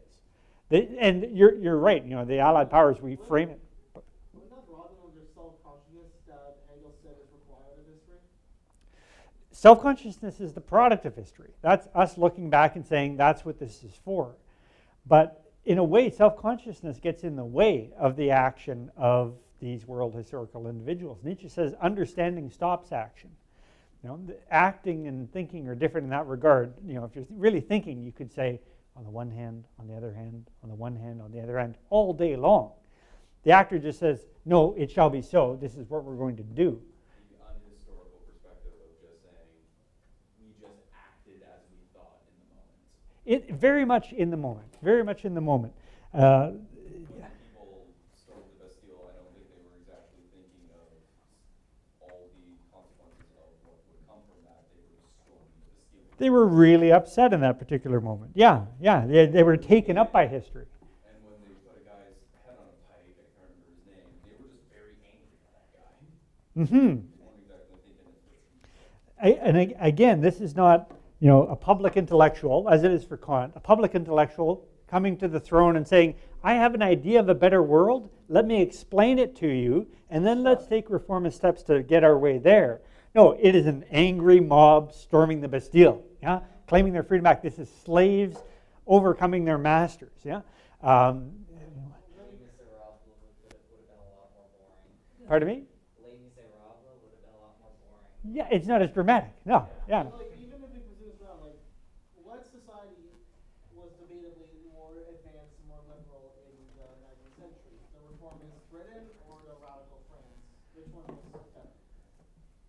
Monarchy, Britain was a lot more of a liberal and balanced state than France, despite Britain having no real revolutions. Mm-hmm. I wouldn't consider the glorious one a real revolution. I would just consider that the communist. Well, the reason with the glorious revolution, the glorious is because it's not violent. Yeah. Signing a document. Let's bring this to the text, because this is very much germane to our understanding of Hegel here. Page 39, talking about the world historical individual, the individual as subject of history, the individual who acts in history. Page 39, he says, it is at this point that appear those momentous collisions between existing acknowledged duties, laws, and rights, and those possibilities which are adverse to the system, violate it, and even destroy its foundations and existence. Reflecting on Caesar further down the page, he says, thus he was motivated not only by his private interests, but acted instinctively to bring to pass that which the times required. It is the same with all great historical individuals. Their own particular purposes contain the substantial will of the world spirit. It's not their will as such. Again, they're taken up by the world spirit. They speak to the contradictions of their times. That's what they feel in that moment. It cannot be this way. It's a violent act of overcoming, more so than an articulation of what a better world would look like. They must be called heroes insofar as they have derived their purpose and vocation not from the calm, regular course of things sanctioned by the existing order, but from a secret source whose content is still hidden and is not yet broken through into existence. This is back to that original distinction I was trying to draw between the moderns and the ancients. For the ancients, what gives us privilege in our perspective? It's our leisure. It's our ability to stand back from the hurly-burly of things in a moment of calm to say, well, what would a better world look like? Socrates and his friends gathering to say, what is this idea of justice, and spending all night having that sort of heady sort of discussion? No, it's the world historical individual who doesn't have time to think, who is acting based on instinct in the moment, who is an expression of the spirit of his time or her time. That's what moves history along. Yeah? I guess question. Sure. Say, I guess to go into it, just the nitty-gritty of it, one of the things that drove the French Revolution was that soldiers weren't willing to kill the French people. So it kind of gave them the mob free reign. Say that wasn't the case, and then ultimately there is no French Revolution. Say, I don't know, just standing pretty brutally for them. Would Hegel still come to he wouldn't come to that conclusion that there is a march to history, would he? Well, that one didn't work. The existing order, to the extent that it managed to reestablish itself or perpetuate itself, would hold on to its static conceptions of virtue. Kings rule by a divine right. This is just the order of things, and they managed to maintain the status quo, but not indefinitely. You can hold off this march towards progress, though not indefinitely. So you could point around at the world today and say, well, if the point here is to make human beings free, there are abundant examples of tyrannical regimes in the world. Does that not speak against Hegel's claim? Well, wouldn't Hegel's claim also be region-specific?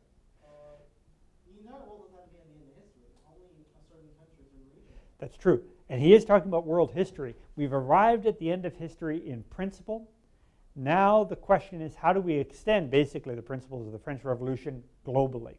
And he says that different places, different countries, have different levels of development. We have not all attained the same end yet, though we all eventually will.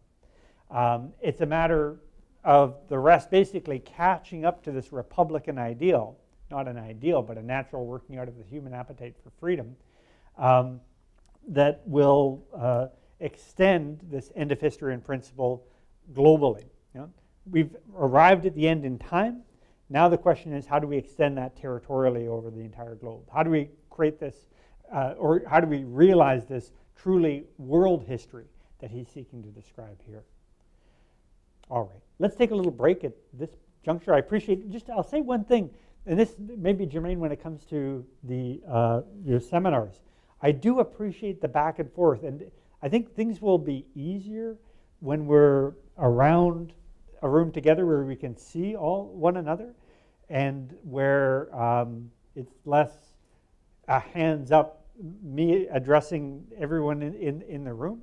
When it comes to your seminars, if there's this back and forth, I take that as a good sign of a seminar that has inspired people to speak and get engaged. But I think that will be easier to manage when we're arranged around like this. Something to think about when it comes to your seminar a little bit later on, well, after next week. All right, let's take a break and then oh yeah, that's what we'll do on the break. I'll give you your proposal. Yeah, how about that? I've also put up the seminars if you want to check which one's yours. There you go. Here we are. Yeah. Here we go. Jerry. Yep, thank you. Okay. Mark? Excellent. Nicely done. All right. Is that the chapter title? Or? Sorry, I wasn't able. Oh, no, that's not yours. No, they're both mine. Oh, they're both yours. Yeah, we have two for you. Because I gave you, I wasn't able to come On Tuesday. So I was No. going to actually apologize for that. Oh, I was feeling sick. Oh, good.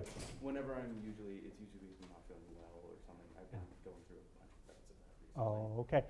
I think this would be one good thing coming off COVID if people. I don't have a hard copy on hand. Did you send it via email? You know what? I'll go check my records right now, Tanya. Let me dig through this too. Oh, I should turn things off. Let's pause this. Free beings. I think you got it on the nose. That's our purpose. So Hegel describes human freedom in its most elementary form as negation, specifically in relation to the given, whereby we become the antithesis to the natural world. Freedom is our standing back from the world as it is given. We had that earlier discussion about the whatness and the who-ness of a human being, and this plays into it. Even to step back from what we are to articulate who we are is an expression of this. We describe our undetermined being or our capacity for self-determination. And this is both the goal and the driver of historical progress. You'll see this again and again in Hegel, that you have reason as the substance of history and as the form of history. Here, negation is what moves history along and the end towards which it's aimed, both. And there's a kind of circularity to his logic in that sense. Negation also differentiates the spirit of history. It produces these categories, these contradictions, like man and nature, like masters and slaves, capitalists and workers. Negation produces the tensions that cause history to progress. Let's take a look at the text here, page 22, the idea of freedom. The nature of spirit may be understood by a glance at its direct opposite, matter. Now this is kind of a vexed question. I don't make any claim to be to speak or to read German, but you light upon certain words again and again. The word here is Geist. It can be translated as spirit as it is here, or as mind. It's clearly not spirit in the religious sense that we may be more familiar with it as, although it can include a religious element, as we'll find later. It's what makes us distinctly human. It's what makes us other than nature. The essence of matter is gravity. Recalling that earlier discussion we had about the nature of gravity. The essence of spirit, its substance, is freedom. So we have to be on this planet, and gravity bears down on us, whether we like it or not. But philosophy teaches us that all the properties of spirit exist only through freedom. All are but means of attaining freedom. All seek and produce this and this alone. It is an insight of speculative philosophy that freedom is the sole truth of spirit. And again, this is partly how Hegel casts the history of ideas. He says that basically all of the notions of transcendence that we find in earlier moments in that history of ideas are anticipations of the conception of freedom that he holds in his mind. Just as Calvin sees all earlier moments as preparation for him, Hegel sees all earlier philosophies as preparation for his wisdom. But whereas for Socrates, we're free when we're outside of the cave of human opinion, looking at the idea of the truth as being like the sun, and then having to come back into the darkness of human opinion. There's that transcendent moment. The point here is, well, how do you apply that? How do you actually bring that idea back into the world? Matter possesses gravity by virtue of its tendency towards a central point. It is essentially composite, consisting of parts that exclude each other. So if you're dealing with matter, you're dealing with a manifold. There are many different things apart from one another. Simple. It seeks its unity and thereby its own abolition. It seeks its opposite. This is a fascinating idea. I wondered a fair bit over this one. This sounds like a kind of big crunch kind of cosmology here, as if the movement of matter towards matter is oriented towards a kind of singularity. You're familiar with the Big Bang, Big Crunch hypothesis in terms of how the universe was born and how it will end, born out of the singular unity and attracted back towards that again by gravity. Not to say that Hegel's anticipating that, but it seems to be some affinity with that idea here. A little bit further down, but this precisely is freedom, for when I am dependent, I refer myself to something else which I am not. I cannot exist independently of something external. The master can't exist independently of the slave. I am free when I'm within myself. The self-contained existence of spirit is self-consciousness, consciousness of self. To be independent, to be in and of yourself and for your own sake. This defining aspect of the human species, then, is the undetermined essence at the center of the self, i.e. our freedom. And to become conscious of ourselves as being capable of self-shaping is the purpose of historical striving. What do we make of this idea? Is this human purpose? It's one of the amazing things about reading Hegel. He's so unequivocal about this. You very rarely get this kind of grand scope of history in contemporary treatments. Again, this is not at all fashionable. Hegel is not a fashionable thinker presently within the academy, partly for this reason, is that all human history has been directed towards this one point, whether we like it or not, in a way. All human beings are driven towards this self-consciousness of ourselves as free beings.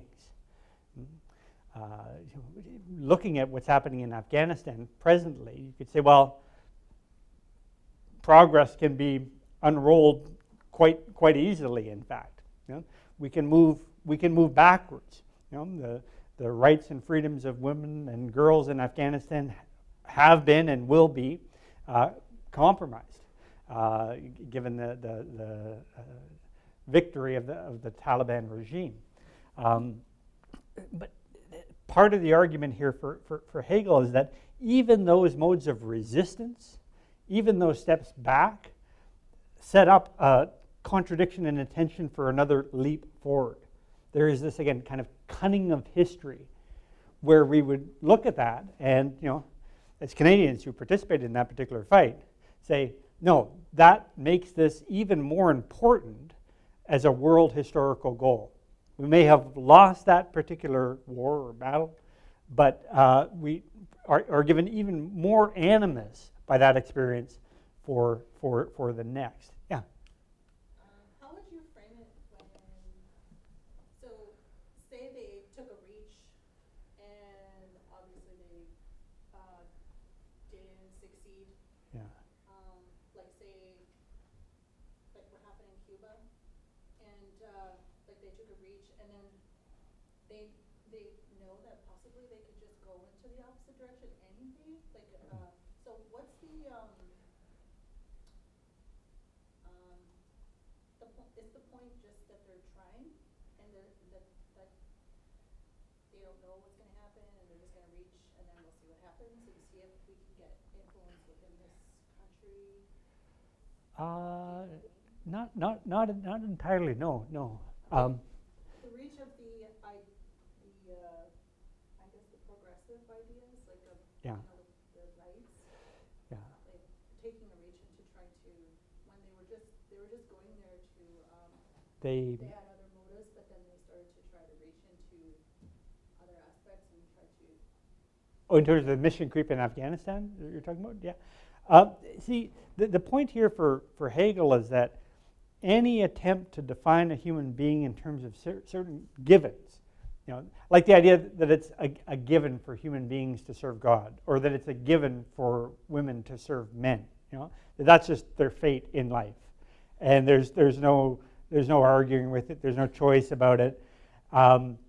That's antithetical to what it means to be human, because none of us are sort of described by our whatness, whether it's male and female or anything else for that matter. So this is an argument, this argument for freedom is an argument against patriarchy. It's an argument against caste systems. It's an argument against racism. It could be taken in that way at least, that we're not defined by our objective qualities, by our whatness, in the same way that matter is enthralled to gravity. We are essentially free beings capable of articulating who we are as individuals and who we are as peoples. That's what makes us human. Maybe let's put a political point to this, perhaps. Ideological though? Is that Interesting you mentioned ideology, and there's such a variety of interpretations of Hegel. In the ideology course, I make the argument that we can read so many of the 20th century ideologies out of Hegel. You can read this in several different ways. You can read it as Marx and Kojève do, as describing this basic master-slave dialectic, which drives us to revolutionary action. You can describe it as Taylor does, or as my professor Waller Newell does. Speaking of which, did I mention this before? How to Be a Tyrant? Has anyone seen this on Netflix? No. Oh, worth watching. And I'm just, I. Pardon me? It's a series. It's narrated by Dinkler. Who's the imp from Peter Dinklage? Yeah, he narrates it. But that was not the fascination for me. The interest was that Waller Newell, my professor from Carleton, is one of the experts who's called on. He just wrote a book on tyranny. Newell is a student of Strauss, Leo Strauss. Anyways, what was the point of the story? Watch the show. Newell's interpretation of Hegel. Newell and other conservatives, he's an avowed conservative, interpret Hegel in terms of this synthetic moment where we return to the community as a source of identity. He emphasizes less the moment of negation, rejection of the given, that kind of antithesis moment, and emphasizes more the synthesis. So you have these conservative readings and these very left-wing readings of the same thinker, the same text. Yeah. Is Newell the one that walked around shouting communism is dead? That was Darby. Okay. That was Tom Darby. Yeah. He's emeritus now. He's retired. Newell is still teaching there. Anyways, I just love listening to Newell speak. I would encourage you to watch that, and it's a worthwhile program, I think, for student political science too. Hopefully we don't come into it as a instructional how to be a tyrant, although it does give you a series of lessons. If you want to be a tyrant, here are the things that you have to do, so it's instructive in that sense. Hopefully not, but anyways, with some interesting historical examples and documentary footage included. It's a documentary, a series. I'll make sure when I become a tyrant to give you some slack for teaching. In his magnum opus, he'll dedicate it to you. There you have it. You'll be saved from the chamber. Okay. Whew, I feel better. I feel better about our situation.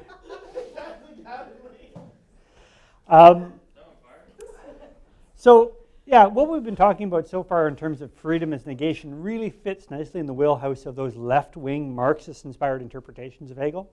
But back to the point about ideology, you can read so many of the 20th century ideologies out of Hegel depending upon the emphasis of your interpretation. So, if we were to emphasize this, this is what Marx and Kojève and others do.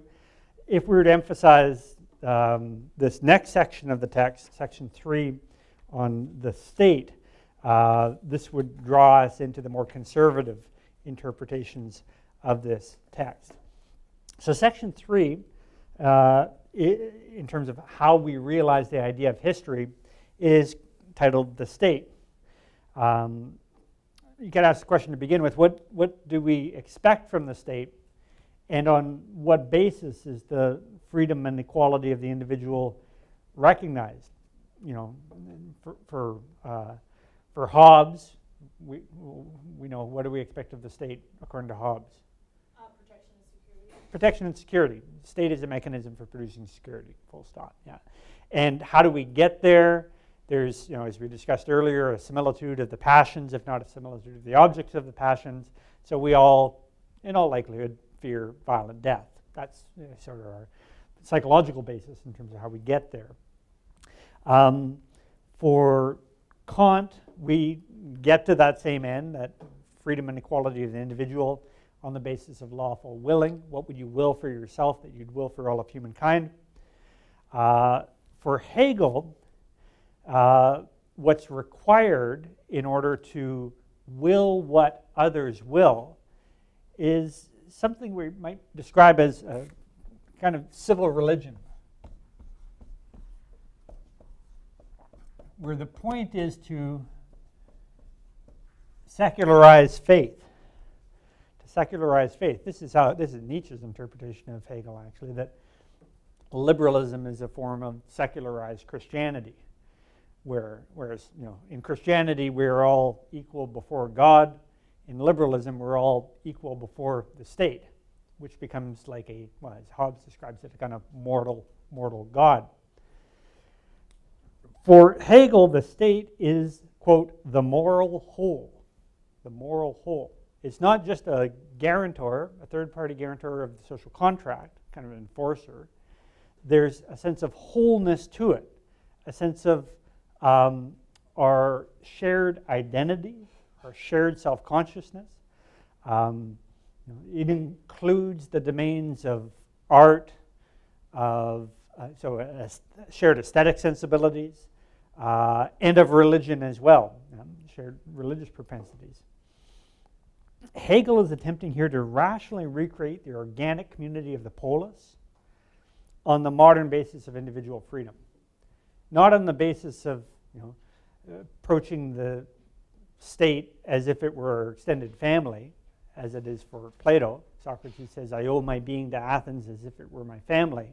No, the question is, how do we both recognize human beings as free and recover this sense of community as something prior to the individual? There can be no essential division between the state and the individual where there is perfect freedom. So that idea that the state is over and above you as the enforcer of the laws gets in the way of the perfection of your positive freedom. You were left with a kind of negative freedom. I'll give some freedoms up I'll disallow certain activities. I won't kill, I won't steal. For the protection offered by the state, that's the Hobbesian position. Hegel says, well, first, why do you want to kill and steal? Isn't it a part of your being cultivated into being a good citizen that would have you willingly, not begrudgingly, but willingly say, I won't kill my fellow human being?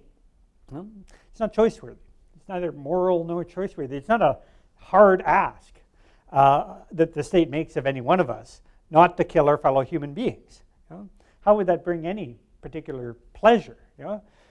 We just had the discussion of just war theory on Tuesday. We say that maybe under certain circumstances I might have to defend myself, and that might involve killing another human being. But again, only under the most difficult circumstances, and even there, I'd prefer not to, really. It would compromise my sense of self. It would bear upon my conscience after the fact. And so the question for Hegel is, how do you inculcate those sorts of civic virtues, that sense of belonging to a larger ordered whole, and really being yourself in relation to that whole? Being a member of the community makes us who we are. This is the claim that Hegel is trying to make here. One is only truly free inasmuch as one participates in the civil religion of the state, effectively worshiping freedom by following laws that are considered to be one's own. So it's very important that one sees the laws not as sort of alien impositions onto us, but as expressions of our own rational will. Now, I rationally will not to kill my fellow human being. Sounds like a good thing to do. And this, begins, in terms of where does the civil religion come from. School systems are so important. This is part of the mandate of Nipissing University, to produce decent citizens capable of contributing to the greater good. It goes back further, to the sort of lessons learned in kindergarten or nursery school. Don't hit your playmate or steal their toy or something like this. We cultivate these sensibilities from the earlier stages. That's not an imposition onto the human being. Education is not a constraint. Education at that sort of nursery school level makes that little kid a more decent human being, more fully who they are. Better friend, more capable of getting along with others. How could you be a full human being without having friends, kid you're capable of cooperating with? So this is a positive conception of freedom, that we would willingly abide by these rules as seeming decent to all of us, and we would share in that sense of decency. So this is very much not Hobbes' notion of freedom as the absence of external impediments. Page 49 in the text. Bottom of the page. This essential being is the union of the subjective with the rational will. The subjective will is the will each to their own. This is, again, different from Rousseau in that he's trying to form this general will not on the basis of kind of feeling or sympathetic union, emotional sensibility, but on the basis of this is reasonable. It is the moral whole, the state. The state is not a machine for producing social order. The state is a moral whole. It is that actuality in which the individual has and enjoys his freedom, but only as knowing, believing, and willing the universal. So you're only truly free, again, to the extent that you know and will the universal in a very concrete way. This is not abstract at this point. We're talking about the idea of history and the means of its realization. You're only free to the extent that you will those laws as your own.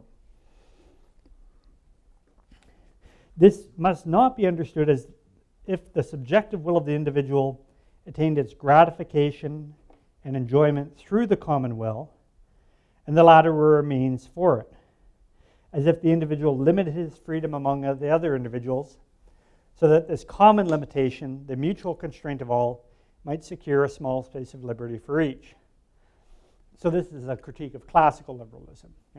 I won't step on your toes, you don't step on mine, you have your little space of freedom, your backyard, I'll put up a fence and you keep to your backyard, I'll keep to mine. That would be a very limited, negative sense of freedom. This would only be negative freedom, Hegel adds. Rather, law, morality, the state, and they alone are the positive reality and satisfaction of freedom. The caprice of the individual is not freedom. It is this caprice which is being limited, the license of particular desires. There's another again, we're trying to recapture classical sensibilities, that sense of wholeness, that sense of morality, on the modern basis of the freedom of the individual. And so, to be free, why would this not be free? Say, imagine, this is the old question about the tyrant actually, say if you were able to do whatever you want, whatever impulse you had moment to moment, you just gave free license to and just did it. Whatever you like, whatever it happens to be. Lawless. Pardon?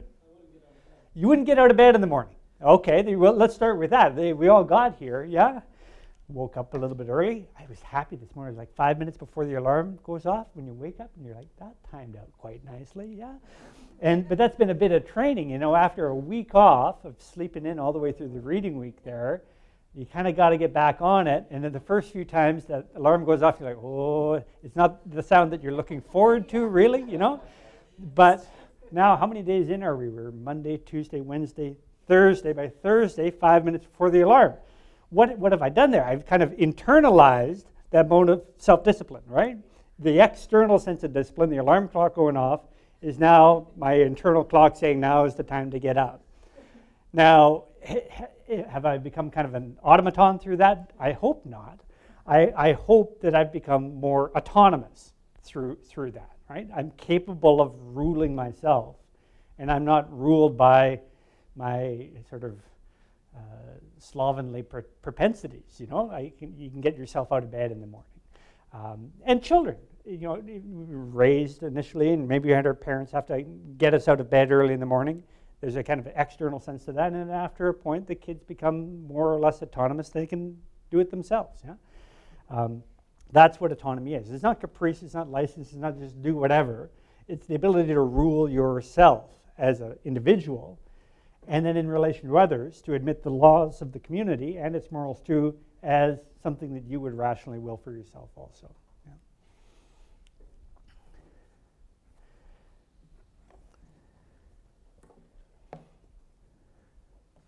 So the civil religion is not a mere instrument for social control.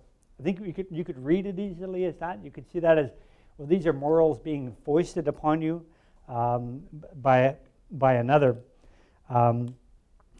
These morals are an expression of, use another German word here, the Volk, the people, the community as a whole, articulating who they are, saying these are our morals, this is our aesthetic, this is our religion, and with individuals then willingly abiding by this Volkish sensibility.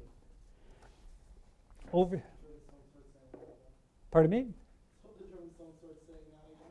Sorry, what's the Volk bit again? The people, or like Volkswagen, the people's car. Yeah, yeah, Is that where like folk comes from? yeah, Okay. yeah, Hey, folks. yeah. Hey, folks, it's that sort of folk. Yeah, and I know our premier has been using that language at various intervals here and there. What does that imply coming from a politician when they identify? Well, I don't think folks is a young and hip term. It makes you think he's part of the community. Part. It's like just something you'd say at the store. Hey, folks, how's it going? Uh-huh. Well, it's like the whole George W. Bush thing, I'd like to have a beer with him, right? Because he was kind of folksy. Yeah, Type of thing. Yeah. yeah, Premier of the people. yeah, yeah. For the people. I think what. I don't like beer. When. There is also, I guess, a hint of almost maybe paternal. Huh. Yeah. You could almost feel like a teacher going, folks, like just Huh. settle a class down or something. But the point is that identification. I remember early on in the pandemic when Premier Ford was cooking his favorite cheesecake recipe, this sort of thing, But there's a kind of an affinity and identity where you say that, yeah, that's just like us. Those are the things that I like too. Who doesn't like cheesecake, right? Just Strawberry. like us. Yeah. Has all the money and power. Well, and that's the question: is it being put on? Yes, he did. Pardon me? What's that? Just. Oh, you haven't seen the cheesecake video? I didn't Oh. know he did that. No. Yeah, that was the good old days of the pandemic, way back, way back. Did you ever see the Stephen Harper Netflix video? Oh, the That Netflix. is too funny. The Stephen Harper Netflix. Something you may not know about me is that I enjoy movies and TV shows. One of my all-time favorites is Breaking Bad. Definitely not a reptile. It's even available on some online streaming platforms if you've never seen it. And like he's standing next to a TV that says Netflix. Okay. It's awful. So yeah, political authorities trying to present themselves not as an authority as such, but folks is wanting the same things that you want. That's trying to capture the sense of a civil religion. That we share in the same values and aspirations. Basically, is the point here, and that's what Hegel is trying to work towards in terms of the basis for our participation in the state. It's not just following the laws that are imposed, it's wanting the same sort of things. Yeah, active, it's a positive sense of freedom. They say, yeah, I'd choose that. I would choose that.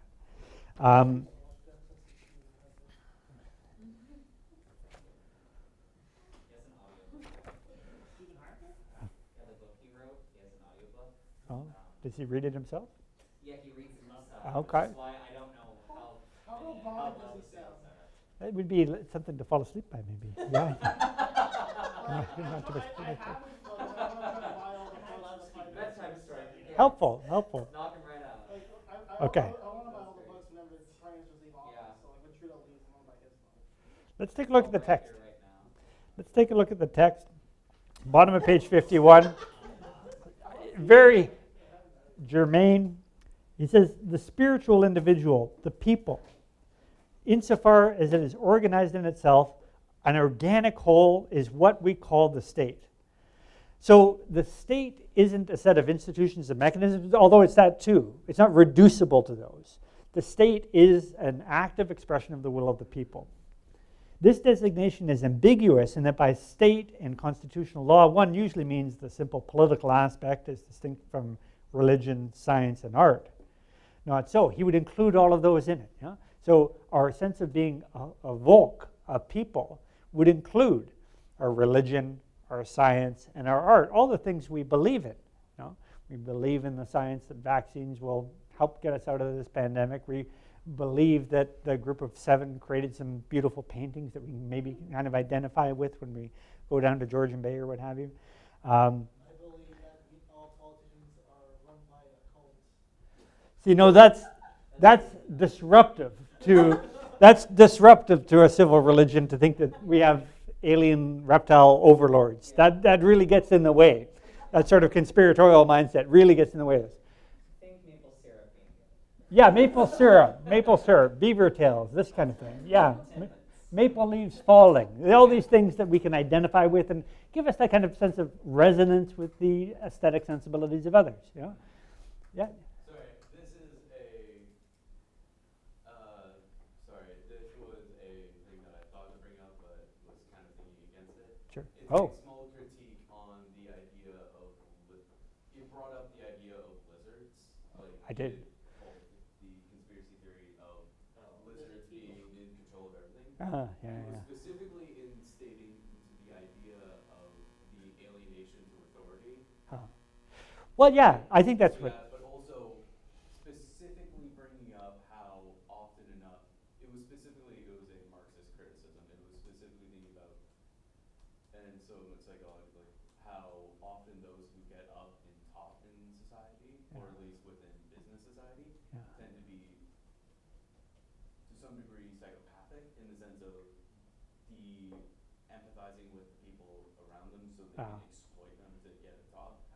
That's just the thing I was thinking bringing up when it comes to that. That What- sort of alienation and thinking of others as, because they don't call them lizards Yeah. because they're not us. Yeah, and you know what, this kind of anticipates the later texts in this course, which are critiques of liberalism. We're kind of setting up the high watermark of liberalism right here. This identity of the individual with the state, with the laws being an autonomous expression of their own.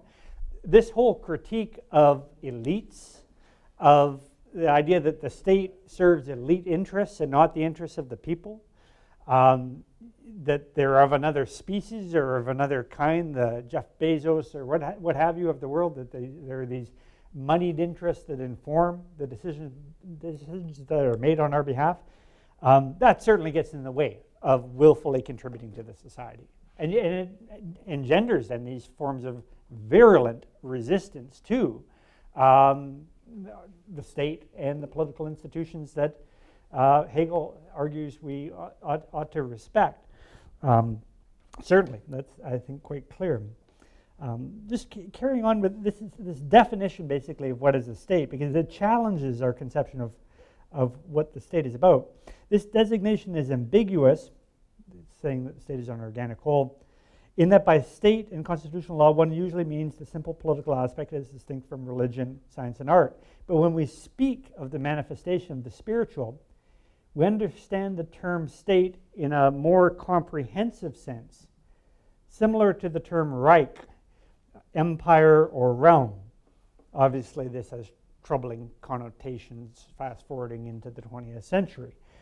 Should we think about the state as a spiritual entity, as a whole of which we're a part, it seems perhaps quite a lot safer to abide by that classical liberal, early modern conception of the state as just a machine that produces social order and then we can carry about our business as we like.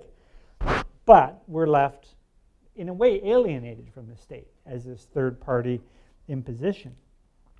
For us, then, a people is primarily a spiritual individual, as if the people themselves were an individual, capable of expressing a shared will. We do not emphasize the external aspects, but concentrate on what has been called the spirit of a people. We mean its consciousness of itself, of its own truth, its own essence, the spiritual powers which live and rule it. So a people is a people to the extent that they're conscious of themselves as a people. Yeah? And we kind of playfully talked about these various cultural markers that we use to make those identifications. Hegel would say those are really quite real, actually. That's what makes it possible for us to even share in a common language, that we have these cultural markers, these senses that these things are of value to us all. So an individual is truly free only in as much as they serve their duty to the state. Otherwise, the individual is determined by their own individual interests, and they see their freedom as being limited by others, all their fellow citizens, and ultimately by the state then too. The citizen's realization of duty is the final reconciliation of freedom and necessity. A people is free to the extent that they're conscious of themselves as a people and are capable of their own self-determination. Over the page on 53, he says, only thus is he truly a consciousness. Only thus does he partake in morality, in the legal and moral life of the state. For the true is the unity of the universal and particular will, the common will, willing what the state wills. And the universal in the state is in its laws, its universal and rational provisions.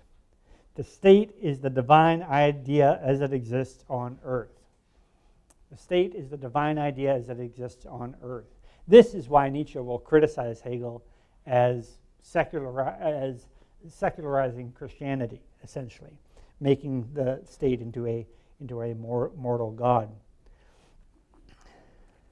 A little bit further down, insofar as the state, our country, constitutes a community of existence, and as the subjective will of man subjects itself to the laws, the antithesis of freedom and necessity disappears. So we begin with a sense of our freedom as the negation of the given. where the human being is the antithesis to the givens of our circumstance, where human beings set themselves apart from nature. This sets up a contradiction that's only resolved when these seemingly objective givens, the laws, are willingly abided by, when we will them for ourselves. The rational, like the substantial, is necessary. We are free when we recognize it as law and follow it as the substance of our own being. The objective and the subjective will are then reconciled and form one and the same harmonious whole. I wonder about this. He's arguing that basically the state is not there for us. We are there for the political community.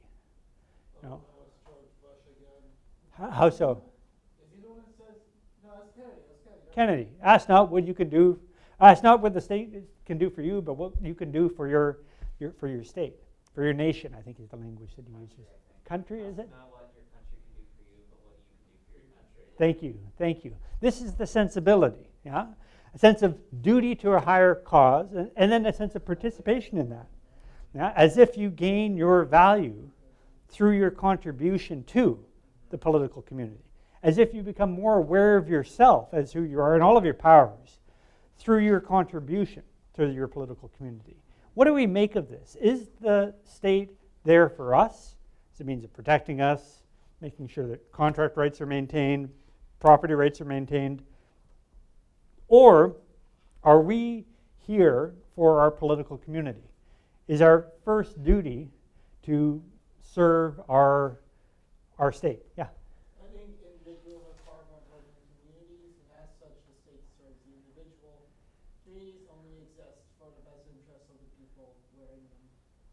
Okay, and with the people, what do you mean by the people there? People in the community serves people within the communities, and the community exists until the people within them deem it no longer necessary. They're not really important, they're just tools and means within communities.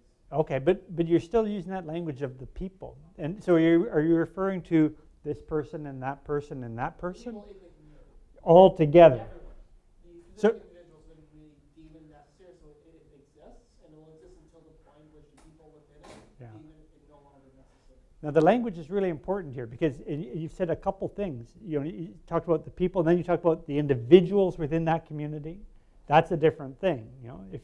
Is there such a thing as the people or the Volk? Is there a grouping that is identified as one whole based upon their shared language, culture, traditions, religion? Or is there a kind of an amalgam of various self-interested individuals who just happen to get along because it's convenient to do so? I was just going to ask you to repeat the question. Yeah. Does the political community exist for us, the individual? Well, you could ask the same question to me. Well, what do you mean by us, or what do you mean by we? Right? Yeah. Or do we exist for our political community? Well, in the state, I get like the state itself, like the political community is made up of people, I suppose. Mm-hmm. So, I guess it really depends what you mean. Like for example, like people who work in government, for example, who work in the state, they're working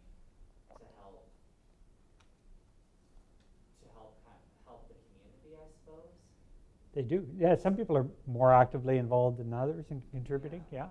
I'm just wondering, so like if you're looking at the state, itself, you're probably, I guess, I don't know, maybe it's kind of a back and forth. I'm not really sure. I think it's like there are people who work for the state, I suppose. Yeah. Who support the community. Yeah.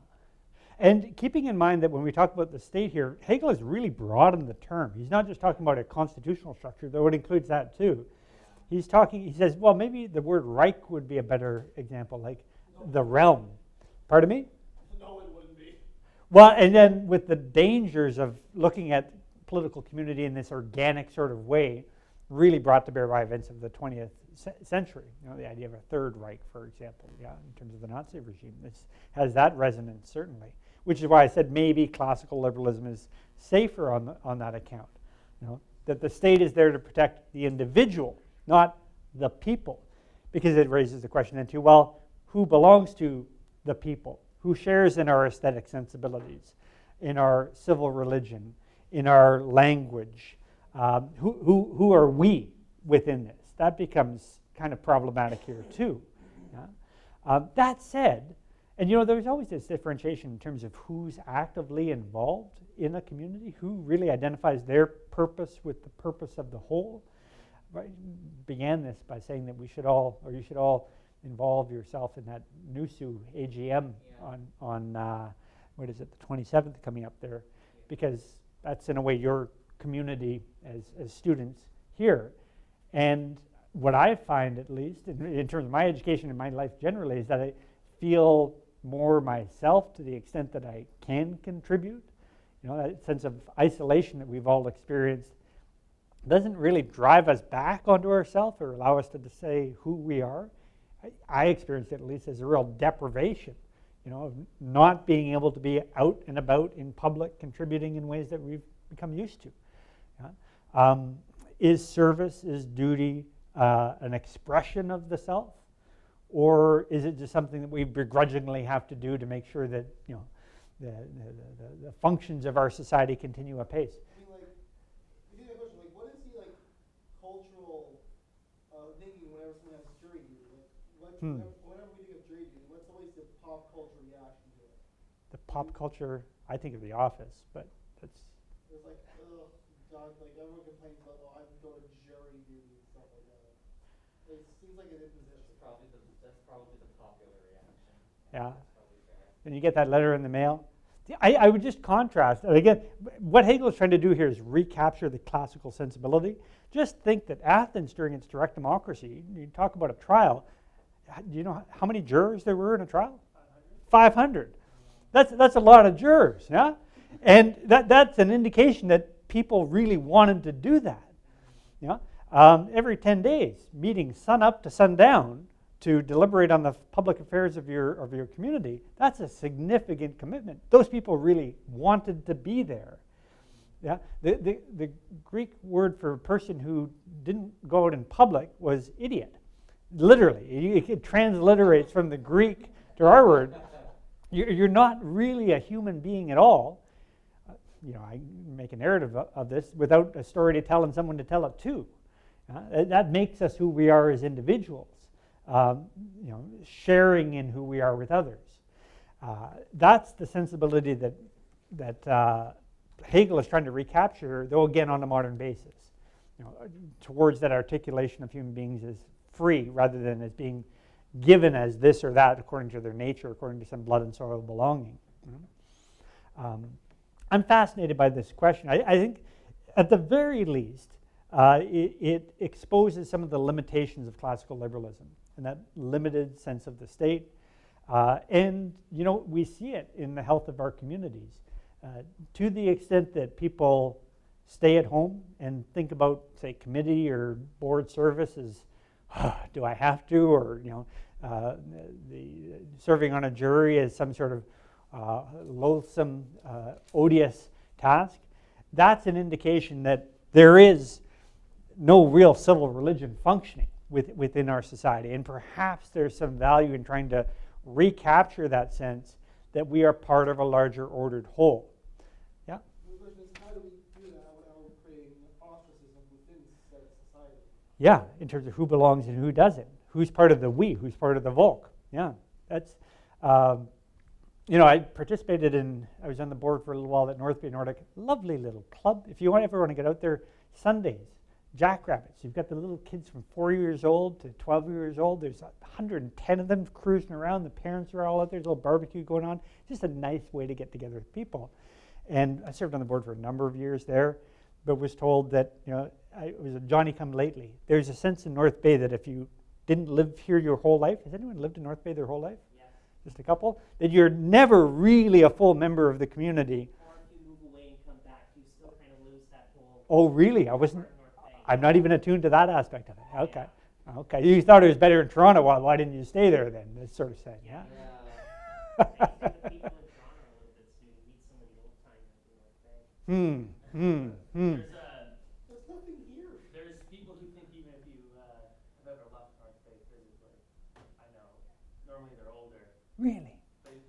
They'll look down on people that have actually Traveled? Yeah. Really? There you saw cow. Really? So, Typically they're not they're not younger than 50, but there Okay. are people in the community that wow, I was not aware of that. I don't know that I'm kind of sorry that I did learn that, but I did, so I can't forget that now. Yeah. How would you connect that to, I'm just trying to think of how, when you're talking about the service of duty, Yeah. and if it's an expression of ourselves or if it's begrudging, Yeah. and how would you connect it to that negative freedom and positive? So this is a positive freedom to say that you're going to willfully contribute to your community. Maybe not as a legislator, but even in terms of board service or community service, you're saying, here's what we're going to do, here are our priorities, here's our idea of the good, let's put a new deck on the chalet, whatever it happens to be within whatever organization. And entering into that, saying that it feels good to shape your environment. This is part of what it means to be free, is to both shape ourselves and to shape the world around us. This is what freedom means for Hegel. It's, we make ourselves, though as Marx says, not under conditions of our own choosing. That's the given aspect of it. And the begrudging is the negative. Like someone has to do this. Someone has to take care of business here, and so, if I have to, you twist my arm. And there's often a bit of arm twisting that goes on with these boards. People are kind of voluntold, here's what you're going to do, or what have you. But I think that's part of what Hegel is trying to cultivate to answer to this sense of alienation, the sense of atomization that classical liberal politics can degenerate into. How do we restore a sense of community, basically, that would make people see their state as their own? I feel like the difficulty probably is just, I don't know, for me, I found being on Newsu, I was much more active during the summer when I had more free time. But then once September rolls around and you have assignments and discussion posts and all this kind of stuff, I found like, maybe I can't make it to that audit and finance committee meeting this week because I have a thing to do, right? Sure. So I find kind of going back to that master-slave dialectic, not obviously that I need some sort of a slave to do my laundry and write my essays for me, but Be Oh. nice. Be nice. You know what's needed to answer this question in a succinct way? What's needed is more people to serve on boards and committees. There's not the same people doing everything all the time. That's how sort of volunteer burnout occurs, if it's just too much. But if everyone were willfully contributing their energies, you'd have a much more vital, a much more whole community. And that's what we're trying to restore here. That's at least one kind of emphasis and interpretation, a more conservative emphasis and interpretation that we can draw from Hegel. Yeah? At what point will we have, say, too many cooks in the kitchen for communities? If you have, like, everyone showing up, and Right. people want a different type of wood for the deck. Yeah, well, this is how these things work. You have so many board members with assigned roles. You have so many committees with assigned roles and subcommittees within them. Delegation to subcommittees, that'd be my answer to that question, yeah. how does technology play into it then? Like technology giving us more free time, technological progress, like taking over certain jobs, giving us more free time to participate perhaps in our civil community. We don't have enough time for a full answer, but I'll say really quickly that this was the kind of hope in the mid-20th century that technology would set us free and we could devote ourselves to public service. I think what has happened is our conception of freedom itself has been altered by technology. Our conception of what is worth doing, in a very Nietzschean sense, has become much more open-ended. And so these classical virtues, the idea of a common good, duty, shared morality, civil religion, those have been set to the wayside. And what remains is the next new thing, whatever that happens to be. And it's often commodified in such a way that atomizes our experiences, that isolates us as opposed to connecting us with others. Also, Right.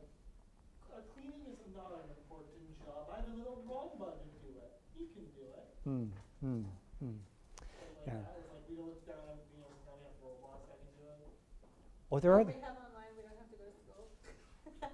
That may get in the way of community too. I worry about that. Actually, all right. Thank you so much for your participation, and we'll see you next week on the Nietzsche. I